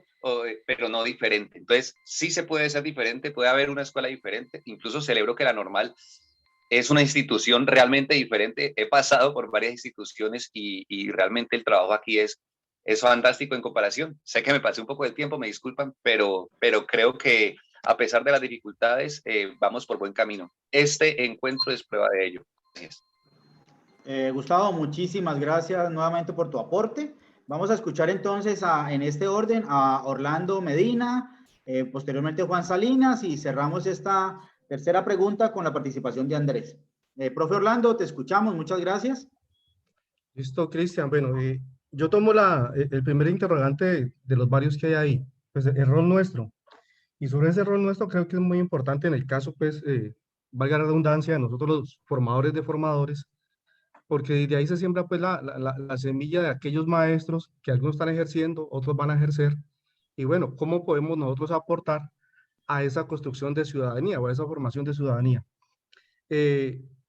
siempre esa parte pues, de la ciudadanía se ha dejado como en manos de las ciencias sociales, de la ética, y yo creo que desde ahí pues hay un error bastante grande. De hecho, pues mi formación de base es en ciencias, eh, y casi que la bandera que yo promuevo con los estudiantes pues en formación es cómo a partir de las ciencias pues podemos formar ciudadanos. Es decir, la ciencia como tal, las ciencias naturales, permiten el desarrollo de pensamiento científico y necesariamente no se puede o no se concibe un ciudadano sin una formación científica básica. Creo que desde ahí, digamos, en muchos ámbitos de la vida, lo ambiental, lo nutricional, bueno, tantas cosas en las que se puede hacer participación ciudadana desde la formación en ciencias. Creo que es vital y esa formación de ciudadanía debe ser transversal a todas las áreas del conocimiento. Entonces, desde ahí deberíamos de pensarnos la formación, la escuela y todos estos cambios que pretendemos pues construir. Ahora, con respecto a esta segunda pregunta que la miro pues como una utopía, ¿es posible formar sin polarizar?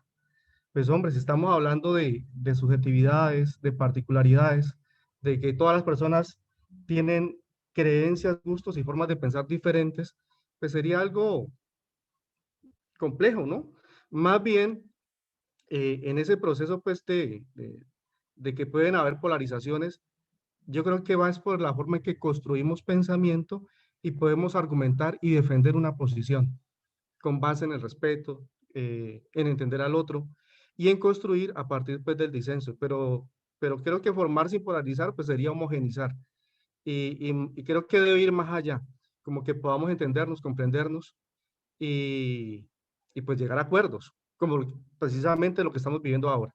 Creo que es un proceso de que hay diferentes grupos, pero no debemos llegar a lo que se llegó ayer. Debemos de mirar, entender al otro y bueno, lograr construir pues puntos en común. Va de la mano pues con esto, ¿no? Mostrar diversas formas de pensar, diversas aristas para pues llegar a resolver problemas y situaciones pues que sucedan. Sería eso, Cristian. Bueno, muchas gracias.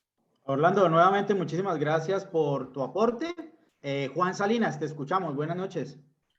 Sí, buenas noches. Cristian, ¿sí me escuchas? Te escucha perfecto, Juan. Gracias. Listo. Bueno, muchas gracias al señor rector, al coordinador Farley y a Cristian por ese espacio tan interesante para interactuar desde nuestros diferentes saberes. Bueno, sobre ese punto o ese interrogante para formar estudiantes con un espíritu crítico, un pensamiento crítico, pues pienso que nosotros deberíamos llevar primero al estudiante a reconocer la historia. Creo que tal vez la profesora Alejandra, o no recuerdo otro compañero, que trató de reconocer nosotros quiénes somos, de dónde venimos, cuál es nuestro origen como nación, como etnia, como grupo social. Y considero que sí hay que conocer nuestra historia, nuestra cultura, de dónde venimos, nuestra idiosincrasia y, por ejemplo, nuestra composición étnica. Precisamente, ¿por qué esto? Resulta que a partir de ese evento que hubo de que ustedes conocieron, el incidente entre la Guardia Indígena y algunos habitantes del sector del Castillo o el sector de Pance, obviamente que consideramos de clase alta, económicamente hablando, me acuerdo que una de las personas, una de las mujeres decía, uy, esos indios, y como que no reconociendo de que ella en su composición étnica, porque yo podría decir que sin ser uno etnólogo, podría decir que gran parte de nuestra población colombiana tiene ese ADN indígena de los pueblos originarios. Entonces yo no sé, una mujer que dice esos indígenas o esos indios, ¿sí? Como una actitud como de rechazo, una actitud como de racismo, ¿no? De etnicismo, como se dice ahora. Entonces, yo pienso que sí es necesario que conozcamos la historia porque mucha gente no sabe de dónde venimos y mucha gente de pronto no sabe cómo funciona el Estado.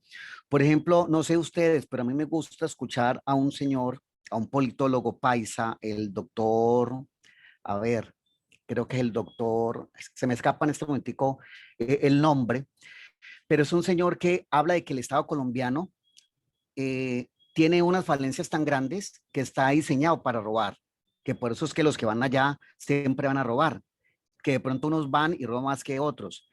Y de pronto, si no conocemos por cómo funciona el Estado o por qué hay tanta corrupción, por qué se roban anualmente 50 billones de pesos que podrían ser muy bien utilizados para no tener ese déficit fiscal que ahorita estamos afrontando y que por ende está causando pues esta reforma tributaria que de pronto dicen que la quitaron, pero podríamos decir que la están maquillando para volver a poner, ¿no?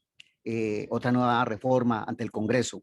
Entonces yo pienso que nosotros como docentes, como maestros, como mentores, como formadores, sí debemos de llevar a nuestros estudiantes a que miremos de todas las ópticas posibles, veamos todas las realidades, porque uno habla de una realidad colombiana, pero yo pienso que hay realidades específicas, particulares en cada grupo social, en cada sector de la población. Podríamos mirar el sector de los afrodescendientes, el sector de los indígenas, el sector de los mestizos, el sector de los que no nos identificamos plenamente ni como mestizos ni como mulatos, sino como una mezcla de etnias, pero que igual tenemos... tenemos una idiosincrasia, una cultura que es interesante asumirla. Entonces, si nosotros conocemos bien nuestra cultura, de dónde somos, de dónde venimos, por qué esta nación es así como es, por qué tantos años, por qué más de 60 años de violencia, por qué siempre cuando hacemos un contrato, el CBY, ¿cómo voy allí? ¿Sí? Entonces, y vemos de que la corrupción, yo pienso que también mirar en los chicos que la corrupción no solamente está en las altas esferas o en las esferas medias, sino también en nosotros como docentes. Cuando, por ejemplo, cambiamos una nota solamente porque un estudiante nos cayó bien o nos cayó mal. O, por ejemplo, en algunos colegios, sobre todo en las instituciones privadas, que un estudiante valora al maestro no tanto por lo que aprendió de él, no tanto si fue, digamos, impactado por su conocimiento, si fue transformado de alguna manera por su actuar como docente, como maestro, sino, bueno, este me cayó bien, entonces le pongo un 5 por decir algo, pero este me llama mucho la atención, entonces le pongo un 2 o un 1. Entonces, pensé que hay corrupciones en todas las esferas y yo pienso que como docentes debemos sí impulsar a nuestros estudiantes a que miremos nuestras diversas realidades, nuestros sectores, la composición de nuestros grupos sociales, raciales, culturales, étnicos, y que pertenecemos a una nación, ¿sí? Y que pues obviamente tenemos que tener un sentido de pertenencia y como dijo la profesora Claudia, la empatía que es necesaria pues para que podamos mejorar como nación. Ahora, que no haya, digamos, polarización, pues también lo veo complicado, porque me acuerdo cuando estábamos trabajando unos temas del texto argumentativo con unos estudiantes del grupo de noveno, hablamos, por ejemplo, el tema del aborto, que es el tema que a ellos les fascina, a ellos les gusta mucho el tema del aborto, y el grupo que yo tenía la experiencia, que menos hablaba, le planteé el tema del aborto y la mayoría participaron. Bueno, entonces el punto es que unos hablaban de aspectos cristianos, espirituales, hablaban desde la parte biológica de la ciencia, otros hablaban de la experiencia negativa que habían tenido y que como una mujer había tenido una experiencia negativa, entonces sí era necesario que una mujer abortara. Entonces, pero siempre había roces entre ellos, no sé, como que era imposible que ellos como que tuvieran la calma y hablaran con argumentos, porque yo le dije, no, lo importante es el argumento, un argumento bien construido, un discurso bien construido para convencer al otro o para tratar de convencer al otro, sin ofender, obviamente, sin ofender. No vamos a ofender a la persona, vamos a rebatir el argumento con un argumento mejor. Eso es lo que yo les decía. Sin embargo, siempre existía como ese roce, como que ellos, la parte emotiva, se llenaban de un ímpetu, se llenaban, por ejemplo, de como una actitud de contención y como que no podían mantenerse como firmes o como con dominio propio cuando hablan de una temática que obviamente es una temática de actualidad, pero que es polémica como tal. Entonces, sí, debemos de llevar a nuestros estudiantes a mirar diversas ópticas, a replantearnos y como alguien habló en una anterior reunión, resignificar muchas cosas que nosotros sabemos, reevaluar muchos conocimientos que hemos adquirido a través de nuestro estudio, de nuestra licenciatura, por ejemplo, de la maestría o del doctorado que algunos hayan hecho. Pienso que debemos replantearnos y yo pienso que este paro, esta situación social o este estallido social, pues obviamente es una oportunidad para replantear también o resignificar nuestro papel como maestros, como docentes, como mentores. Esa sería de pronto mi intervención. en ese momento. Bueno, compañero Juan, muchísimas gracias por tu participación. Bueno, para esta última pregunta, como ustedes saben, pues tenemos un tiempo escaso, tenemos que cerrar antes de las 8 de la noche, entonces vamos para cerrar esta pregunta en la que estamos, vamos a darle la participación a Harold. Una vez, bueno, Harold finalice su participación, vamos a revisar la pregunta que está allí colocada en el chat sobre, bueno, cuando se plantea el concepto de resistencia, que sería y se mira cómo se ha gestado históricamente y desde un enfoque en el que es evidente la existencia de pueblos que se resisten a las hegemonías de poder, cómo desde la escuela se debe tratar eso, cómo se entiende el mismo como un vehículo de cambio y transformación. Entonces, bueno, vamos a darle la palabra al profe, a Harold y pasamos a la siguiente pregunta para poder ir intentando dar cierre. Ya sabemos, por supuesto, que el tiempo es insuficiente. Esto creo que nos invita, Ricardo, a pensarnos, a darle una mayor continuidad a estos espacios de conversación. Y ojalá pues en este momento en el que vivimos, creo que este espacio es un espacio muy importante para poder escucharnos. Entonces, Harold, ¿tienes la palabra? Muy buenas noches para todos. Me parece súper importante este espacio y cada una de las interrogantes que se ha planteado a lo largo de estas casi 2 horas. Pensando un poco en lo que se ha dicho, en lo que hemos repensado, bueno, yo pensaría que me parece que hay cosas que experiencias a nivel Colombia muy propias ya nos hablan de cómo podría ser esa sociedad, cómo construir sociedad, cómo construir ciudadanía, cómo construir un Estado social de derecho. Me parece que en ese sentido sería importante revisar el ejercicio que está realizando la JEP, ¿sí? En la medida en que la JEP intenta conciliar esos conceptos de legitimidad y confianza a partir del escrutinio público. Eso pues sustentado en los pilares de transparencia, apertura de datos, participación, escucha y colaboración entre diferentes entidades para sanar de alguna manera, reparar y desde luego no reiterar, repetir esas heridas que nos han llevado hasta aquí. Es importante en ese sentido pensar en que en ese orden de ideas el lenguaje va a ser clave y va a ser fundamental para construir. Y es que hablo del lenguaje porque cuando tú vas a revisar un poco el proceso de la JEP, te das cuenta cómo a través del discurso se construyen y se recrean situaciones que finalmente son de mucho aprendizaje y que son sanadoras en muchos casos. Entonces me parece que el lenguaje para construir ciudadanía va a ser fundamental, porque es que a través del lenguaje yo puedo reconocer al otro, ¿sí? Y la democracia tiene su fundamento ahí, está entrelazada con el lenguaje. En los momentos de mayor expresión de la autonomía democrática, el derecho a hacer uso de la palabra en la asamblea era fundamental, ¿sí? Hacer uso de la palabra para cada ciudadano era clave. Hablar con completa libertad, yo pienso que nuestro país ha sido viniendo eliminado, ¿sí? Ha sido dejándose de lado y se nos ha ido vendiendo una serie de conceptos en los cuales hemos de alguna manera caído en ese juego, algunas situaciones que son fundamentales para la escuela, ¿sí? Y es a través del uso del lenguaje construir ciudadanos. Entonces yo pienso que es importante revisar la experiencia de la JEP, ¿sí? Y el uso del lenguaje allí. Es importante revisar entonces, revisar todos los elementos que me parecen claves y que están siendo están en boca de todos en este momento y previo a esto, y es polarizar y dialogar. Entonces la gente dice, venga, no hablemos del asunto porque polarizamos. Y usted escucha las noticias y es que si hablamos de esto polarizamos y por lo tanto entonces hagamos silencio. Y entonces en el fondo lo que estamos eliminando es la posibilidad del diálogo argumentativo, ¿sí? De ese juego lingüístico en el que ustedes y yo intercambiamos mensajes, respetando desde luego ciertas reglas, pero que tiene dentro de ello, nos mueve de alguna manera, si pudiéramos decirlo de forma sencilla, la buena fe, ¿sí? Ustedes y yo nos escuchamos y lo decían en aquel principio, no se trata de sacar el libro ni la respuesta A, pero sí encontrarnos unos con otros y aprender del otro. Y yo pienso que eso en la escuela se está dejando de lado porque muchos maestros en muchos contextos diferentes y en este momento, yo pregunto a algunos compañeros cómo va el diálogo contigo y tus compañeros y me dicen no, porque polarizamos y entonces mejor callemos, ¿sí?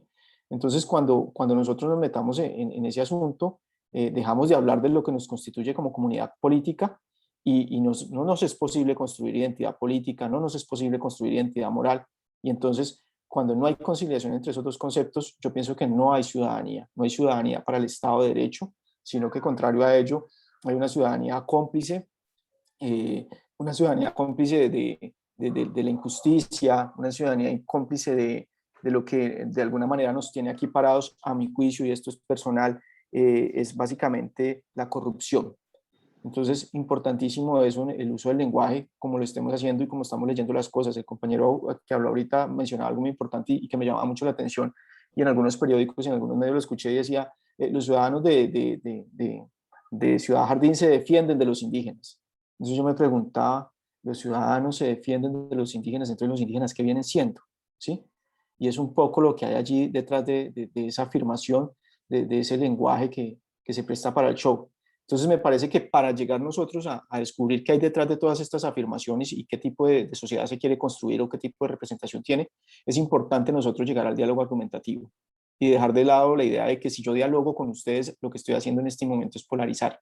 No, yo pienso que hay algo más fuerte que nos une y es la idea de una Colombia en paz, de una Colombia que nos permita encontrarnos a todos en elementos comunes y considerando también que vamos a tener disensos, pero sin llegar a las armas como el único argumento válido para poder presentar o, si se quiere, establecer mi punto de vista frente a una situación.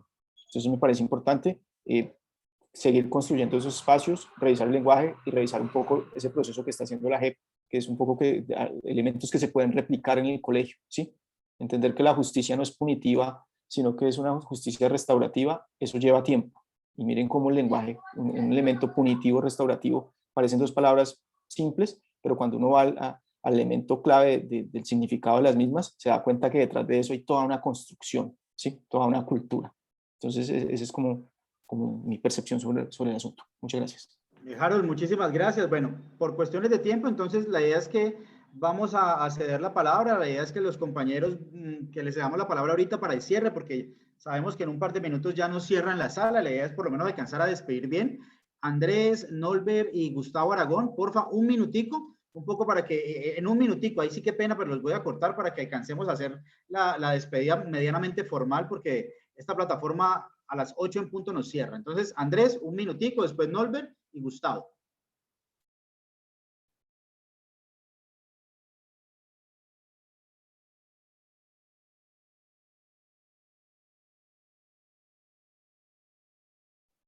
Bueno, Andrés parece que de pronto se le fue la comunicación. Nolber, te escuchamos. Un minutico, porfa.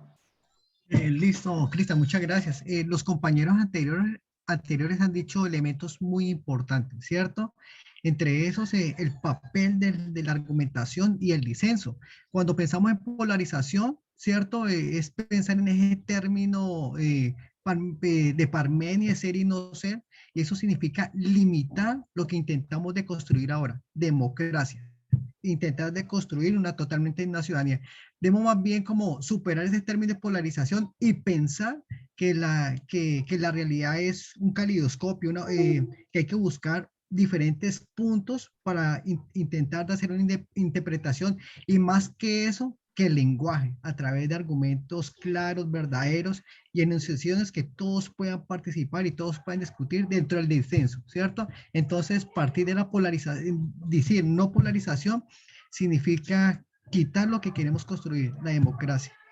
Listo, Cristian, gracias. Nolber, muchísimas gracias. Bueno, y por respetar el tiempo, perfecto. Gustavo Aragón, te escuchamos, Gustavo. Un minutico, por favor. Bien. Listo, entonces la idea que voy a desarrollar, más bien le remito al texto, es un texto de un compañero de Univalle que se llama La escuela, ese monstruo devorador de la diferencia. Eso tiene que estar publicado en alguna de las revistas Poligramas, y complementar ese texto con Y si el otro no estuviera allí, de Carlos Escliar. Específicamente lo que iba a desarrollar es que me parece que la escuela, en el tema de formar al otro, es un dispositivo que ya es sospechoso, y nosotros hemos tenido la historia de que la escuela devora la diferencia, le quita la manera a la gente de hablar, de sentarse, de hablar, de leer, de comportarse, de pensar, y me parece que ese es un asunto que hay que pensar con mucho cuidado, sobre riesgo de no desaparecer al otro. Eso por un lado. Y en cuanto al tema de resistencia, me parece que, pues, una vez más, la humildad. miremos la experiencia de países que han hecho el trabajo de formación en resistencia, y estoy pensando específicamente en Brasil, estoy pensando específicamente en lo que hace el arte, lo que ha hecho el grupo Olodum, que ha cuestionado desde el ángulo de lo racial y que ha convertido su hacer artístico en un hacer político. Me parece que aquí nos falta más acción política. Hemos intentado, con relación a lo que ustedes decían hace un rato, incidir en las políticas. La otra vez hicimos con la red de lenguaje una propuesta que fue sustituida por los derechos básicos de aprendizaje, pero teníamos lista una propuesta enorme. Hay que seguir insistiendo en eso. Muchas gracias y gracias por permitirnos participar a los que no somos de por acá. Gustavo, muchas gracias, bienvenido, por supuesto. Muchos conocemos su trabajo y respetamos todo lo que se ha adelantado desde la red de lenguaje y del trabajo de Univalle, por supuesto. Bueno, Ricardo Heredia, te damos la palabra un poquito para que nos acompañes allí en el cierre.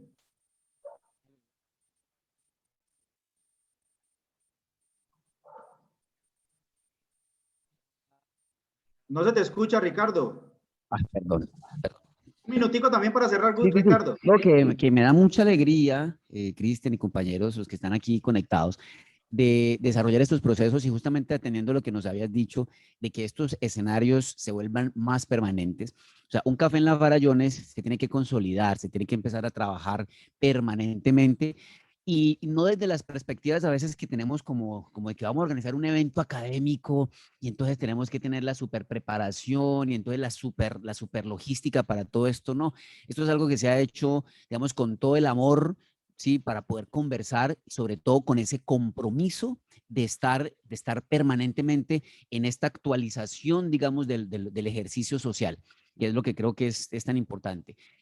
Relacionado a esto, pues muchas gracias a todos los que han participado, a todos los que han expresado su punto de vista. Insistimos en que no es un asunto para establecer verdades ni para establecer, no sé, asuntos como definitivos, sino como puntos de partida, o sea, provocaciones, esos escenarios en los que realmente nos podemos encontrar para conversar, discutir, plantear cosas y bueno, eso creo que se ha logrado.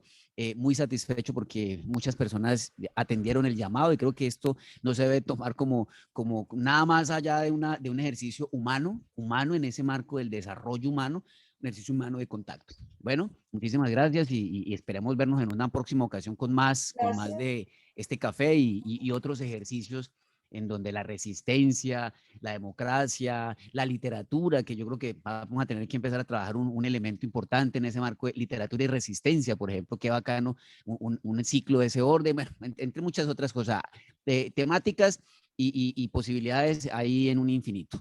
Muchas gracias, yo creo que pueden descansarse. Bueno, Ricardo, Nada, no sé, listo. Cristian, pues, dale. Muchísimas gracias. Bueno, nuevamente muchas gracias a todas y todos los asistentes. Por supuesto quedan abiertas muchas posibilidades temáticas y problematizadoras para los próximos cafés en la normal y creo que... Y gracias a vos, Cristian, por coordinar todo esto. Pues vamos a abrirle a campo para que podamos seguir conversando. Gracias a todos los asistentes. Cuídense mucho. Felicidades.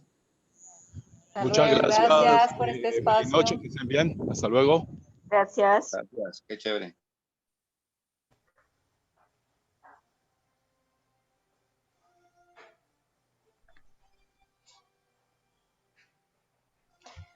Bueno, hasta luego a los que quedan, que estén muy bien.